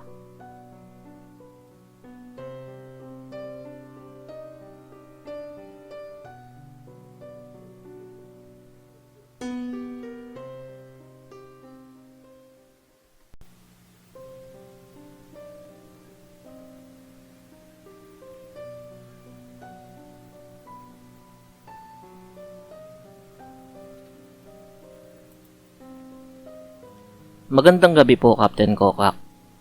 Ako po si Miko, 24 years old, at isang graphic artist. Gusto ko pong ibahagi ang kakaiba at nakakakilabot kong karanasan sa isang barberya dito sa Caloocan na hanggang ngayon ay hindi ko malimutan. Noong taong 2003, madalas po akong nagpapagupit sa isang lumang barberya sa may 10th Avenue. Si Mang Ruben ang barbero roon. Mabait, tahimik, at mahusay sa paggupit. Wala siyang asawa. At ayon sa tsismis ng mga kapitbahay, mag-isa lang daw siya sa buhay. Isang hapon, galing ako sa trabaho. At dumaan muna ako ng barberya. Wala akong ibang customer na nadatnan kaya ako agad ang inasikaso. Habang ginugupitan ako, napatingin ako sa salamin. Doon nagsimula ang lahat. Ang nakikita ko sa salamin ay hindi si Mang Ruben. Oo, pareho ng katawan at galaw. Pero ang mukha niya, matanda, kulubot, at duguan ng apron. Ang mas kinakilabot ko, pirming nakapikit lang ang mga mata niya. Tapos ay parang nakalubog lang yon. Sinubukan kong lingunin si Mang Ruben sa totoong buhay. Ayun siya sa likod ko. Maayos at normal. Tinanong ko siya kung okay lang siya. Ngumiti lang siya at sinabing, "Relax ka lang. Malapit nang matapos." Nang matapos ang gupit ko, iniabot ko ang bayad. Doon siya nagsalita ng hindi ko malilimutan. "Huwag ka nang babalik dito, iho. Huwag mo na akong hahanapin." Lumabas akong magulo ang isip. Kinabukasan, balak kong bumalik para kamustahin si Mang Ruben. Pero pagdating ko sa barberya, sarado yon. Ayon sa tindera sa karatig tindahan, namatay na raw si Mang Ruben 4 na araw na ang nakakaraan dahil sa atake sa puso. Hindi pwede. Kagabi lang nagpagupit ako sa kanya eh." Kabado kong tugon. Napatahimik ang lahat at parang kinikilabutan din sila.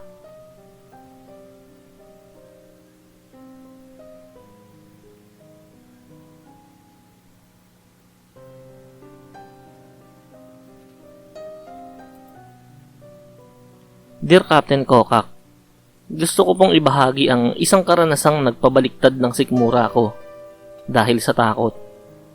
Isang gabi ng Sabado, inimbitahan ako ng tropa ko na si Ruel na magpagupit kami sa isang barberya raw na hindi kilala pero sobrang lupit. Nasa tagong bahagi ito ng Pasig, malapit sa ilog. Pagkarating namin, maliit lang ang lugar. Isang bumbilya lang ang ilaw at parang mausok sa loob. Walang tao sa labas pero pagbukas namin ng pinto, may isang matandang barbero na nakaupo. Parang kami ang hinihintay. Tahimik siyang nag-imbita sa loob. Pumuesto ako sa unang upuan. Hindi siya nagsasalita, pero kumikilos ng mabilis. Nang simulan niyang gupitin ang buhok ko, may naramdaman akong hapdi sa batok ko. Parang may blade. Napamulagat ako.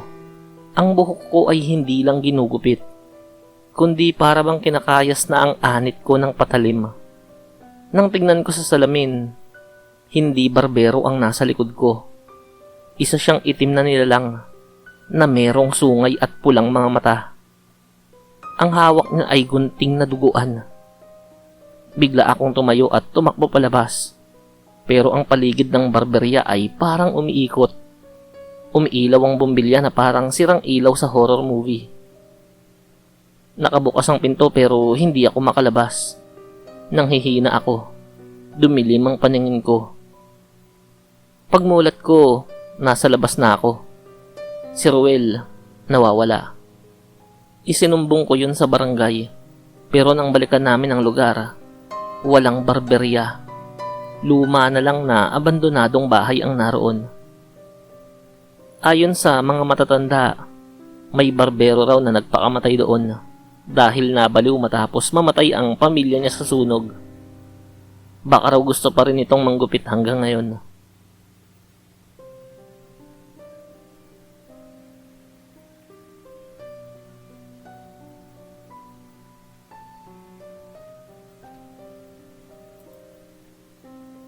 Dear Captain Kokak, ako po si Andrea, asawa ni Carlito, isang barbero sa Marikina. May sarili kaming maliit na barberya sa tabi ng bahay. Gabi na kami kadalasan nagsasara dahil may mga late night clients kaming parokyano. Isang gabi, bandang 10:30, may kumatok. Isang lalaking payat, maputla at naka-jacket. Ang sabi, kailangan niyang magpagupit para sa burol ng ama niya bukas. Nahiya naman kami kaya pinapasok namin. Tahimik lang ang lalaki, ni hindi nagsasalita. Pero tuwing tinitignan ko siya, parang nakatitig lang siya sa salamin na nasa harap niya. Hindi siya kumikibo. Ginupitan siya ng asawa ko. Simple lang ang hinihinging gupit. Nang matapos, inabot niya ang bayad. Isang luma at lukot na 100 pisong papel. Paglingon namin para tanungin kung gusto pa niyang lagyan ng style ang buhok niya, wala na siya. Nawala na parang bula. Kinabukasan, napansin kong wala sa logbook ang pangalan niya. At nang suriin namin ang CCTV recording, walang taong nakaupo sa upuan. Si Carlito lang. Tila ginugupitan ng hangin. Tinatago pa rin namin ang lumang 100 piso. Sa tuwing tinitignan namin, parang mas luma pa yon. Parang papel na galing sa panahong hindi kailanman umiral.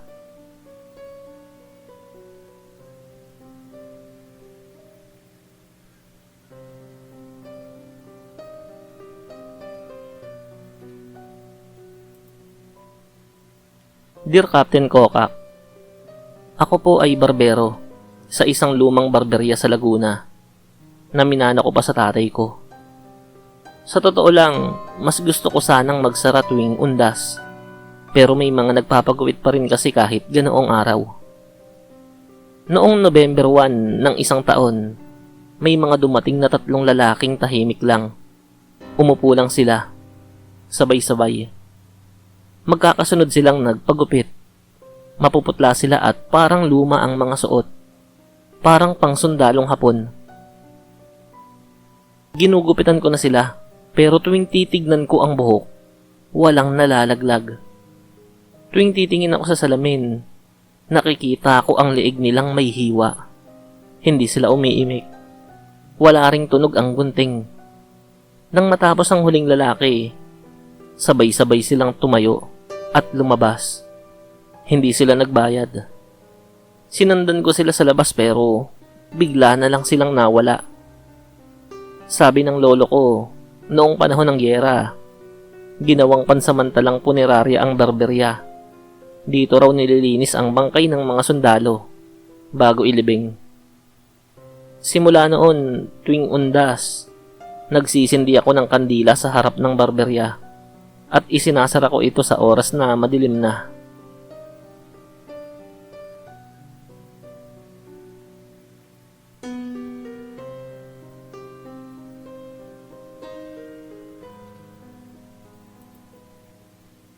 Dear Captain Kokak, barberya po ito ng asawa kong si Tonyo. May isang upuan doon na hindi ginagamit. Lumang upuang yari sa kahoy na may pulang kutsyon. Hindi ito ginagalaw ng mga barbero. Sabi nila, may nakaupo raw doon palagi. Isang araw, may bagong trainee kami. Si Leo. Hindi niya alam ang kasabihan na umiiral doon sa barberyang yun. Umupo siya habang naghihintay ng customer. Biglang nanginig si Leo. Tila nahulog ang panga niya at napasigaw ng malakas. Hindi ka pwede dito! Yun ang sigaw niya. Umiiyak, nagwawala, kinagat pa ang sarili niyang braso. Isinugod siya sa ospital. Comatose siya sa loob ng 2 linggo. Nang gumising siya, hindi na siya nagsasalita. Sabi ng nanay niya, binabangungot si Leo gabi-gabi at ungol ng ungol. Tinapon namin ang upuang iyon, pero ilang customer ang nagsasabi pa rin na kapag gugupitan sila, parang may humahaplos na agad sa buhok nila kahit hindi pa nagsisimulang magupit ang mga barbero.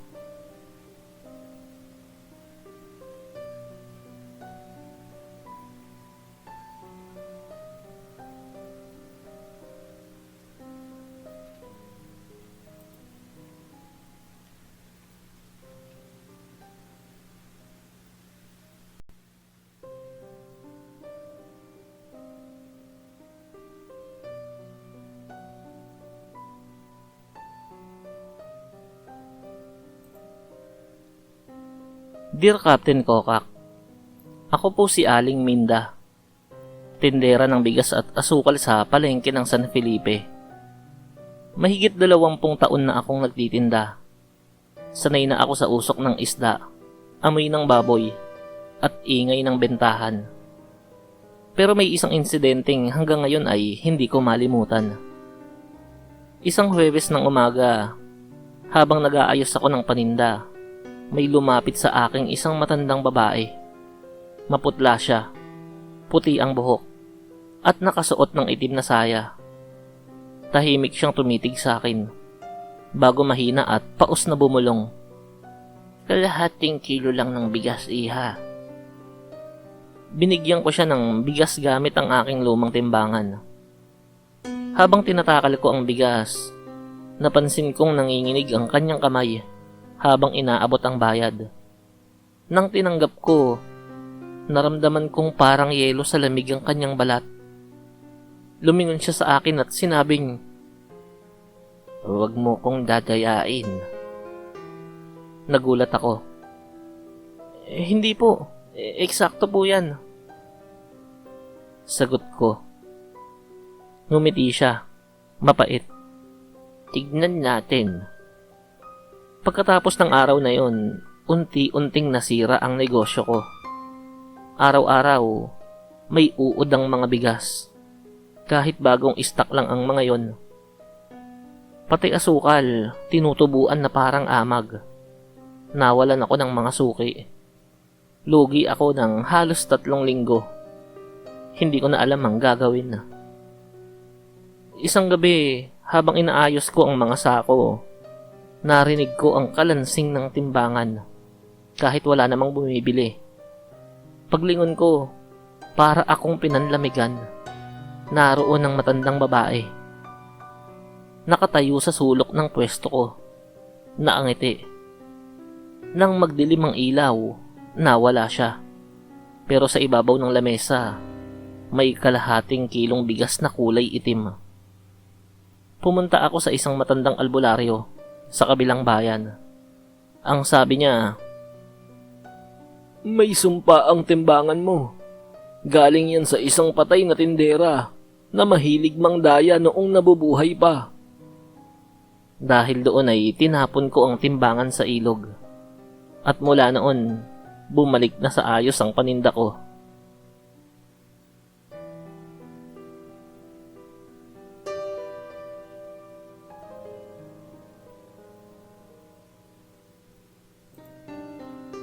Magandang gabi po, Captain Kokak, at sa inyo pong lahat na tagapakinig. Ako po si Julius, isang online seller ng mga antique at vintage items.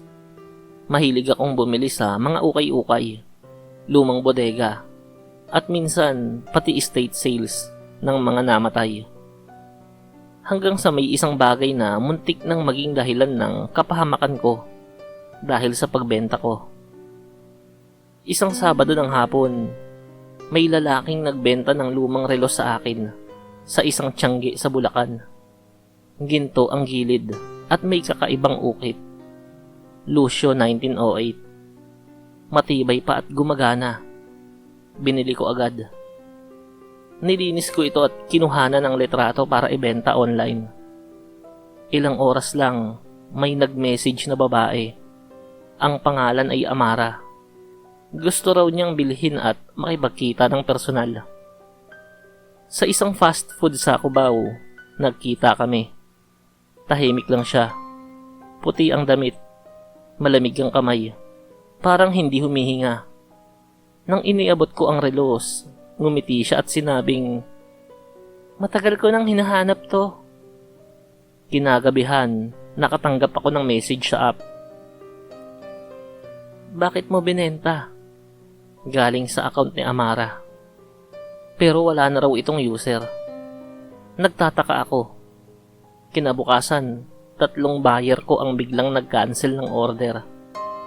Sinundan pa ito ng 3 sunod-sunod na power outage sa bahay ko. Doon ko napansin ang salamin. Habang nagsiselfie ako, may babaeng sumilip sa likod ko. Duguan ng muka. at hawak-hawak ang relos na naibenta ko na. At kinaumagahan, muli kong nakita ang relos sa ibabaw ng patungan ko ng mga antiques. Sabi ng kakilala kong espiritista, hindi lang basta relos ang hawak mo, may kaluluwa yan ng taong pinatay para makuha ang relos. Kailangan ko raw dalhin ang relos sa lumang sementeryo sa Maynila at ilagay sa nicho ni Lucio Baltasar. Pagkatapos ng gabing ginawa ko yun, wala nang sumunod na kababalaghan ng nangyari.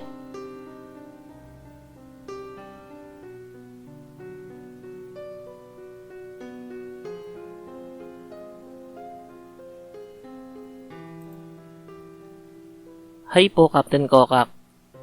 Ako si Sarah, estudyante at online reseller ng ukay-ukay. Minsan, sa sobrang dami ng ginagawa ko, tulog na lang ako halos kapag hindi nagbebenta. Pero isang panaginip ang nagpabago ng lahat. Sa panaginip ko, may isang tindahan sa dulo ng iskinita. Madilim, puno ng alikabok. Pero sa loob nito, napakaganda ng mga paninda. May Gucci, LV, Prada, Chanel. Lahat ay nakadisplay.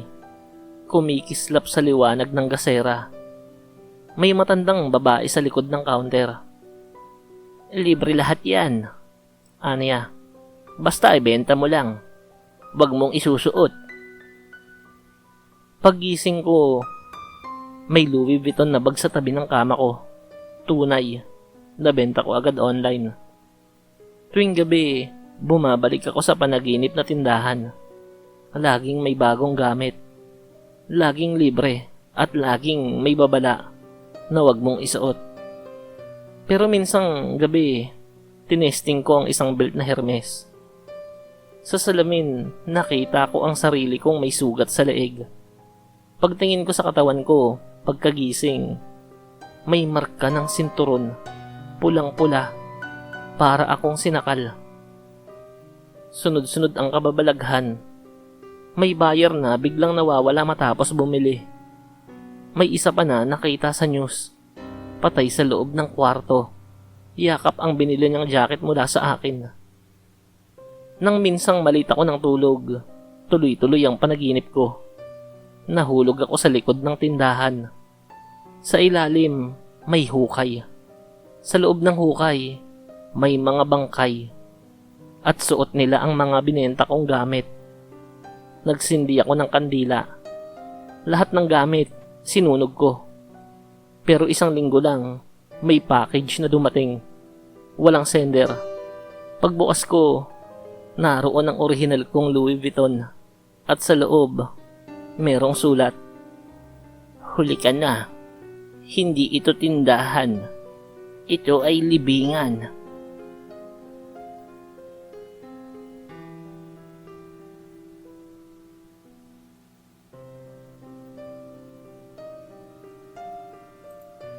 Magandang gabi po, Captain Kokak. Ako po si Lando. Naglalako ako ng prutas sa mga barangay. Sanay na ako sa tawaran. Pero may isang suki na hindi ko na makakalimutan.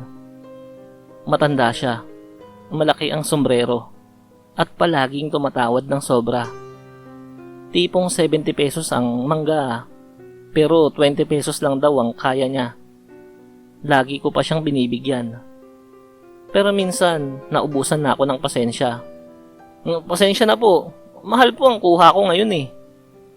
Ngumisi siya, sabay sabing, maniningil ako sa mga prutas mo. Kinabukasan, lahat ng mangga ko nangingitim. Ang saging, may maamoy na bulok kahit bagong pitas. Walang bumibili. Lugi ako ng halos isang linggo. Sa gabi, naririnig kong nagkakalampagan ng mga prutas sa basket. Pagkagat ng alas 12, tila may humahagik-gik. Minsang gabi, nakita kong may gumagalaw sa loob ng basket. Nang sumilip ako, may ahas na ang ulo ay parang sa matanda. Nakatingin sa akin, naangisi. Tumakbo ko palayo. Pumunta ako sa albularyo. Sabi niya, "Hindi tao yan ah. Isa yung tikbalang na humihingi ng pabor. Dapat hindi mo tinanggihan." Pinayuhan akong magsindi ng kandila sa 4 na kanto ng bahay ko. At isakripisyo ko ang pinakamatamis kong prutas sa bakuran namin. Ginawa ko yon. At tuwing araw ng linggo, may matandang babae akong nadaraanan sa pilahan ng jeep. Palaging may sombrero din. Palaging nakatingin. At palagi ko rin yung binibigyan ng prutas nang walang hinihinging bayad. Muli ay nanumbalik ang sigla ng pagbebenta ko ng mga prutas.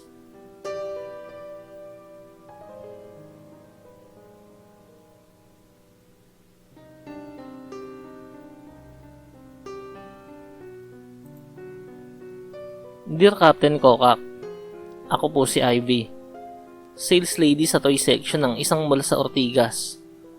May promo kami dati, buy one take one sa mga laruan. Isang araw, may lalaking bumili ng manikang babae at pinilit kunin ang plush doll na freebie kahit wala yun sa listahan ng mga libreng kasama ng binili niya. Sinabihan ko siyang, "Wala pong record yan eh." Pero mapilit siya, kaya ibinigay ko na lang. Pagkalipas ng 3 araw, bumalik siya, maputla, pawis na pawis. "Ayoko na nito," anya. Gumigising siya ng 3:00, gumagapang, nakatayo sa paanan ko. Ibinigay niya ang plush doll. Itinago ko sa likod ng storage room. Simula noon, may naririnig na kami tuwing gabi. Tunog ng mga paang naglalakad, tawa ng bata, at minsang tunog ng laruan na wala naman sa display. Isang gabi, naiwan akong mag-isa. Sa salamin, nakita kong may maliit na nilalang na nakatayo sa likod ko. Hawak ang plush doll na binabagsak ang ulo nito sa sahig, paulit-ulit. Sabi ng janitor, matagal nang sinasabing may nawawalang bata sa toy section. At ang huling laruan daw na hawak nito ay plush doll na may pula sa mata. Pinabless namin ang section, pero walang epekto. Palagi pa ring may nagpaparamdam sa toy section na yun.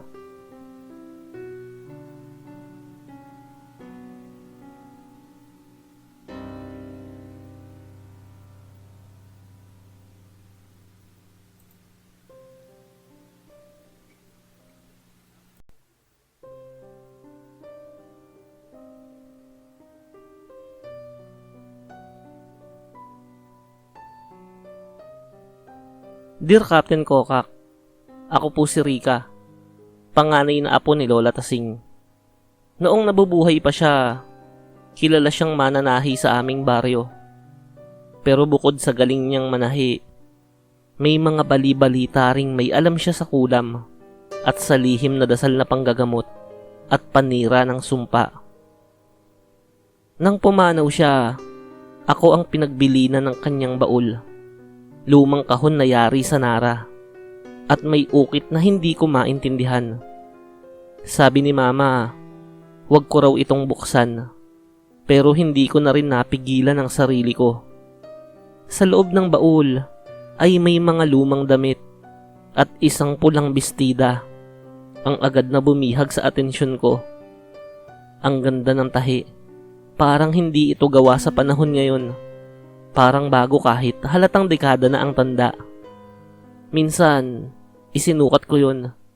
Pagtingin ko sa salamin, bigla akong kinilabutan. Hindi ako ang nakita ko roon, kundi si Lola. Nakasuot siya ng parehong bestida, nakatitig sa akin, at ang mga mata niya'y pulang-pula. Ngumisi siya, sabay may binulong, "Iyan ang huli kong katawan." Simula noon, gabi-gabi akong binabangungot. Lagi kong napapanaginipan si Lola na nakatayo sa paanan ng kama. Minsan, nagising ako at nakita kong bukas ang baul. Kahit isinara ko yun, nakalatag sa sahig ang bestida, parang may nagsuot at naghubad. Ipinabalik ko sa baul ang bestida, nilagyan ng asin at dasal. Pero tuwing hating gabi, may naririnig akong kaluskos. Parang may naglalakad sa paligid ng kama ko at may malamig na hininga sa batok ko. Hanggang ngayon, hindi ko alam kung sino ba talaga si Lola. Pero isa lang ang sigurado ko.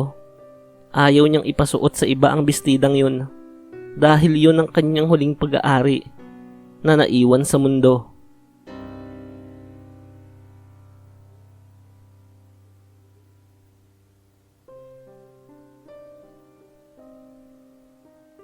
Dear Captain Kokak, noong una kong makita ang bestidang yun sa ukay-ukay, parang may humila sa akin para bilhin ko yun. Puti ang katawan, itim ang lining, at may eleganteng disenyo. Bagay na bagay sa isusuot ko para sa dorm party. Pag uwi ko, agad ko itong sinukat. Ang ganda, para akong prinsesa sa salamin. Pero sa gilid ng mata ko, may aninong dumaan. Pagharap ko sa likod, wala namang tao. Sa party, pinupuri ako ng mga kaklase ko. Pero may isa sa kanila ang nagsabi, "Uy, kaninong kasama yung babae sa sulok?" Lumingon kami. May babaeng nakatayo roon. Parehong-pareho ang bestidang suot namin. Pero duguan ang mukha niya at maitim ang mata. Pagbalik ko sa dorm, sinubukan kong sunugin ang bestida. Hindi nasusunog. Ilang beses kong pinagsasaksak ng gunting, pero hindi man lang napunit. Sa tuwing isinasabit ko yun, lumalabas ang mga mantyang hindi ko alam kung saan nanggaling. Minsang nagising ako sa kalagitnaan ng gabi. Nakita ko ang sarili kong suot ulit ang bestida, kahit itinali ko na ito sa cabinet. Lumapit ako sa ukay vendor. Matanda siya at nakapikit ang isang mata. Nang ipinakita ko ang larawan ng bestida, napasigaw siya. "Diyos ko, andyan pa rin yan. Iyan ang suot ng anak kong pinatay dahil ayaw niyang magpakasal sa lalaking mayaman." May sumpa raw ang bestidang yun. Pinaglalagakan ng galit at paghihigante. Hindi ko na alam kung nasaan ang bestida ngayon. Nawala na lang siya isang araw. Pero gabi-gabi, parang may humahaplos sa leeg ko. At sa bawat salamin, minsan, nakikita ko ang sarili kong nakangiti. Kahit hindi naman talaga ako nakangiti.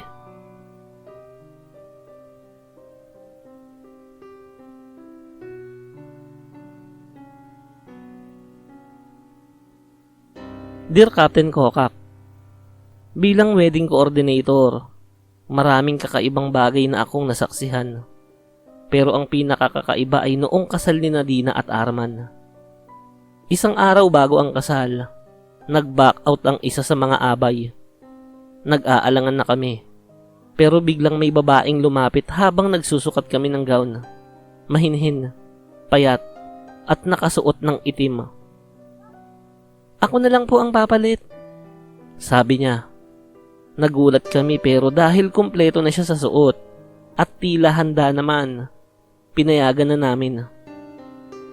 Noong araw ng kasal, maganda ang takbo ng lahat. Ngunit nang makita ko ang picture niya sa mga litrato, hindi ko maipaliwanag kung bakit parang baliktad ang ulo niya sa ilan sa mga kuha. Parang nakayuko pero nakangiti pa rin sa camera. Kinabukasan, habang nag-honeymoon dapat ang bagong kasal, nabalitaang namatay si Arman sa isang aksidente. Nang dumalaw ako sa burol, nilapitan ako ng lola ni Dina at binulungan. "May sumama sa kasal na hindi dapat. Iyon ang babaeng pinatay sa simbahan. 5 taon na ang nakararaan. Inabutan ng ulan at pinaniniwala ang sinaniba ng demonyo. At ang suot niya noong pinatay siya ay bestidang itim."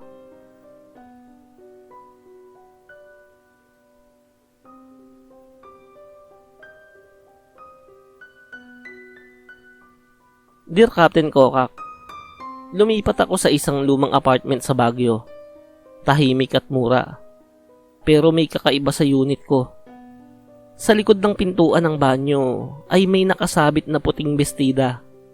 Sinubukan ko yung tanggalin pero bumabalik ito kinabukasan. Kahit saan ko pa to itapon. Tuwing gabi, naririnig ko ang pinto ng banyo na unti-unting bumubukas. Akala ko hangin lang. Pero isang gabi, habang naliligo ako, naramdaman kong may malamig na kamay na humaplos sa batok ko. Napasigaw ako. Pagbukas ko ng shower curtain, wala namang tao. Pero basa ang sahig ng banyo. Para bang may naglakad doon. Kinausap ko ang landlord. Umiling siya at sinabing, "Huwag mong alisin ang bestida para ipakita mong nire-respeto mo siya. Ang dating nakatira kasi dyan, babaeng buntis eh. Iniwan ng lalaki. Nagpakamatay sa banyo. Suot niya yung bestidang yan." Hindi na ako nakatulog ng maayos pagkatapos noon. Laging may aninong dumaraan sa likod ng pintuan. Hanggang sa gabi, nakikita ko siyang nakatayo sa tapat ng salamin. Puting-puti, walang mukha, at suot ang bestida.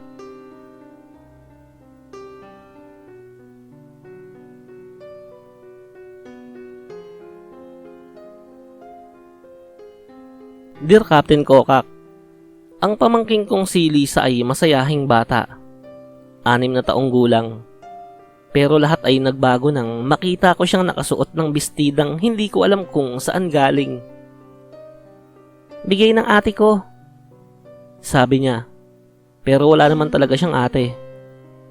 Mula noon, lumalalim na ang boses niya sa gabi. Minsan, tinawagan ako ng kapitbahay. Nagsasabing naririnig daw si Lisa na nagdarasal ng Latin. Nang minsan ay tanungin namin siya kung sino ang ate na sinasabi niya. Sumagot siya, "Si Ate Clara.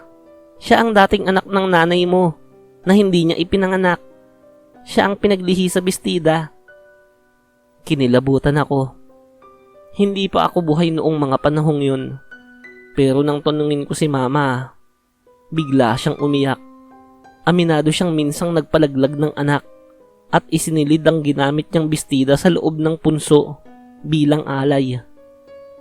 Ipinatawag namin ng albularyo. Ayon sa kanya, ang bestidang iyon ay naging sisidlan ng kaluluwa. At sa tuwing isusuot ito ng bata, pinapasok ng espiritu ang katawan nito. Tinapon namin ang bestida sa gitna ng apoy sa sementeryo. Napaso ang mga palad ko. Pero hindi ko yun ininda. Ang mahalaga, wala na si Ate Clara. Ngunit isang gabi, nakita ko si Lisa sa bintana. Nakatingin lang sa akin. At sa likod niya, may batang babaeng nakaputi at suot ang parehong bestida na sinunog na namin.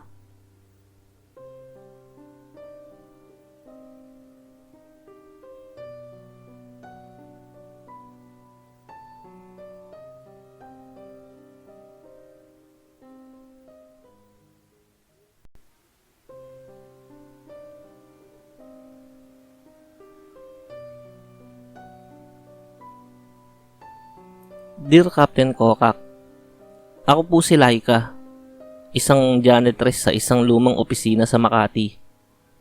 3 taon na akong nagtatrabaho rito. Mas gusto ko ang night shift.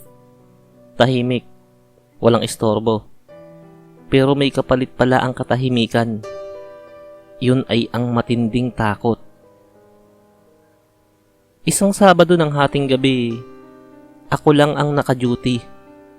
Bumaba ako sa basement parking para linisin ang sahig na may tumapong langis.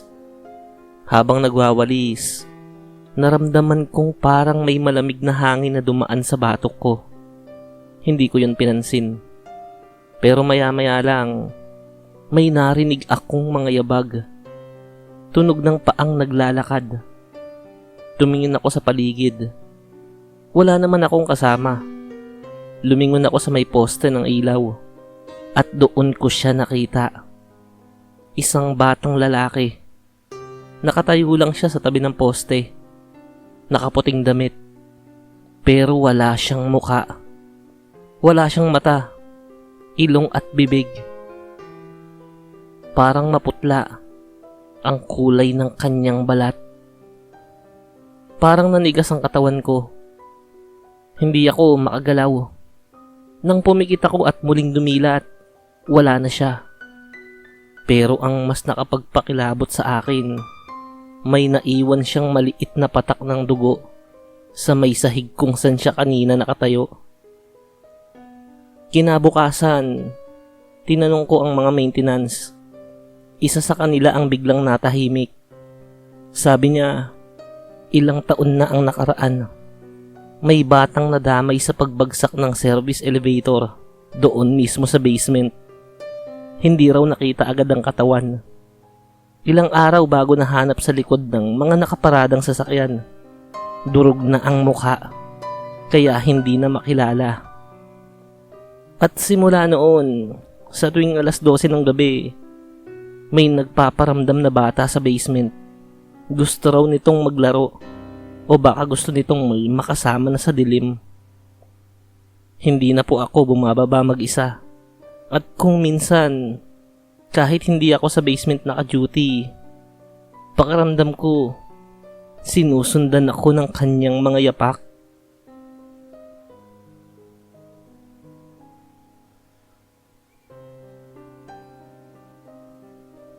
Mapagpalang araw po, Captain Kokak. Ako po si Marvin, accountant sa isang kumpanya sa Ortigas. Minsan lang po ako magbahagi ng kwento. Pero ang naranasan ko ay hindi ko na kayang kimkimin pa sa sarili. Tuwing audit season, lagi akong late umuwi.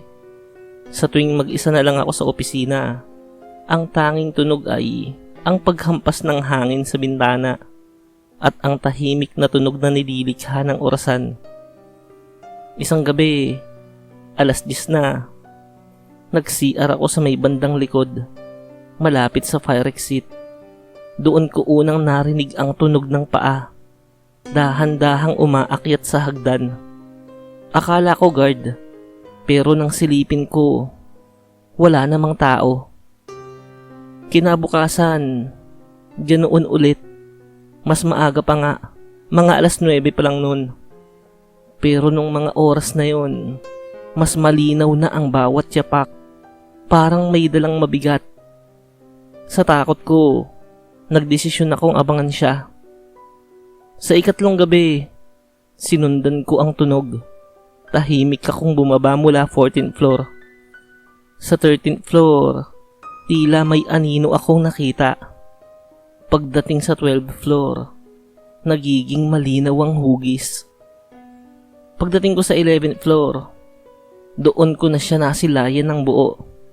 Isang babaeng naka-hospital gown, duguan ng likod, may nakataling hospital ID sa kanyang paa. Tumingin siya sa akin, ngumiti, at biglang tumalon. Oo, Captain Kokak. Tumalon mula sa fire exit. Agad akong sumilip sa baba, pero wala roon ang katawan. Walang tunog ng pagbagsak. Tanging malamig na hangin at malansang amoy ng dugo ang naramdaman at naamoy ko. Nang tanungin ko ang HR, umiwas silang lahat. Pero isang janitor ang umamin. May dating employee raw na nagkasakit ng malubha at nagpakamatay na lang sa fire exit habang may bitbit pang IV stand. Hanggang ngayon, may mga empleyado raw na nakakaranas ng pagbukas ng elevator kahit hindi naman nila pinipindot ang floor kung saan na malagi ang dating pasyenteng yun. Gabi-gabi na akong nagdadasal tuwing dumadaan sa hagdan. Baka kasi balang araw, di na lang siya tumalon. Baka isama niya na ako.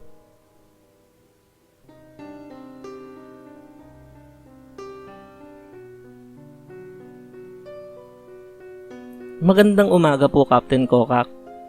Ako po si Tina, intern sa isang public hospital sa Maynila. Dahil kulang ang budget, pinatira kami sa lumang staff dormitory sa 6th floor. Room 6B yun. Sabi ng senior nurse, wag lang daw kaming maging maingay. May nagpapahinga rin dyan. Ang biro niya. Sa unang gabi pa lang, may kakaibang nangyari. Mahangin sa loob, kahit sarado ang lahat ng bintana. Maya-maya, may narinig kaming naglalakad sa kisame. Parang paa ng taong walang sapin. Bandang 3:00, habang natutulog kaming 4, nagising ako sa lamig. Pagsilip ko sa salamin, may nakita akong nurse na maputla ang muka. Nakatayo sa tabi ng kama ni Trina. Hawak niya ang IV stand. Pero ang nakakakilabot, walang anino ang katawan niya. Kinabukasan, sinabi ko yun sa senior nurse. Natigilan siya. Umamin siya na ang room 6B ay dating isolation room ng mga COVID volunteer nurses. Isa sa kanila, si Nurse Amelia. Namatay ng walang kasama. Hindi raw siya nailibing ng maayos. Ang huling gamit niya, ang IV stand, puting uniforme, at ID na naiwan sa kwartong yun.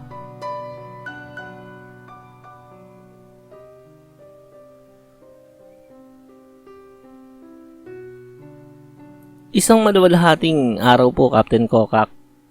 Ako po si Jello, IT specialist sa isang call center sa Mandaluyong. Madalas akong magtrabaho ng graveyard shift. Dahil matagal ang oras ng pahinga, sumasakay ako ng elevator tuwing break para bumaba sa mini gym sa second floor. Isang madaling araw, sumakay ako sa elevator ng mag-isa. Pinindot ko ang second floor. Pero napansin ko na nag-iba ang floor number. Biglang nag-flash ang 9 kahit wala kaming 9th floor. Nang bumukas ang pinto, puro dilim lang, walang ilaw. Parang abandonadong palapag yun. Tapos biglang bumukas ang ilaw ng elevator at doon ko nakita sa salamin. May babaeng nakatayo sa likod ko. Duguan ng mata, nakasuot ng puting blouse na parang uniform. Hawak ang cellphone at nanginginig ang kamay. Wala siyang imik. Hindi rin siya gumagalaw. Nang muling magsara ang pinto, naglaho siya. Pero pagtingin ko sa sahig ng elevator, may naiwan na basag na SIM card at isang papel na may nakasulat. Bakit di mo ako sinagot? Kinabukasan, binuksan ko ang CCTV records. Ayon sa mga technician, nalup daw ang elevator sa system na parang may ibang pumipindot sa 9th floor kahit wala naman sa listahan. At may isang kwento, isang empleyado raw ang nakipag-break sa nobya habang nasa elevator. Hindi kinaya ng babae. Bago siya tumalon sa overpass malapit sa building, tinawagan niya to sa huling pagkakataon sa loob mismo ng elevator. Hindi siya sinagot at mula noon, gabi-gabing tumutunog ang elevator sa floor na hindi naman dapat umiiral.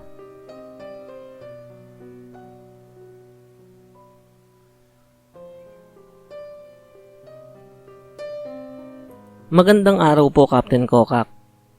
Ako po si Daisy, receptionist sa isang BPO sa Taguig. Simple lang po ang trabaho ko. Pero isang gabi, nagdesisyon akong gumamit ng CR sa 3rd floor. Yung luma at hindi na ginagamit. Sabi nila sira raw ang ilaw.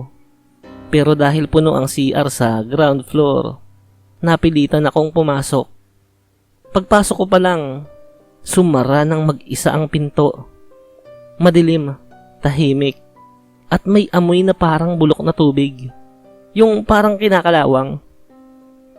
Pumasok ako sa gitnang cubicle. Habang nakaupo, may narinig akong bumubulong sa kabilang cubicle. Panitan mo ako. Panitan mo ako. Panitan mo ako. Napahawak ako sa dibdib ko sa sobrang takot. Nang tumayo ako, may papel na gumulong mula sa ilalim. May nakasulat, "Help me. Hindi po ako makaalis." Nang binuksan ko ang pinto, walang tao sa tabing cubicle.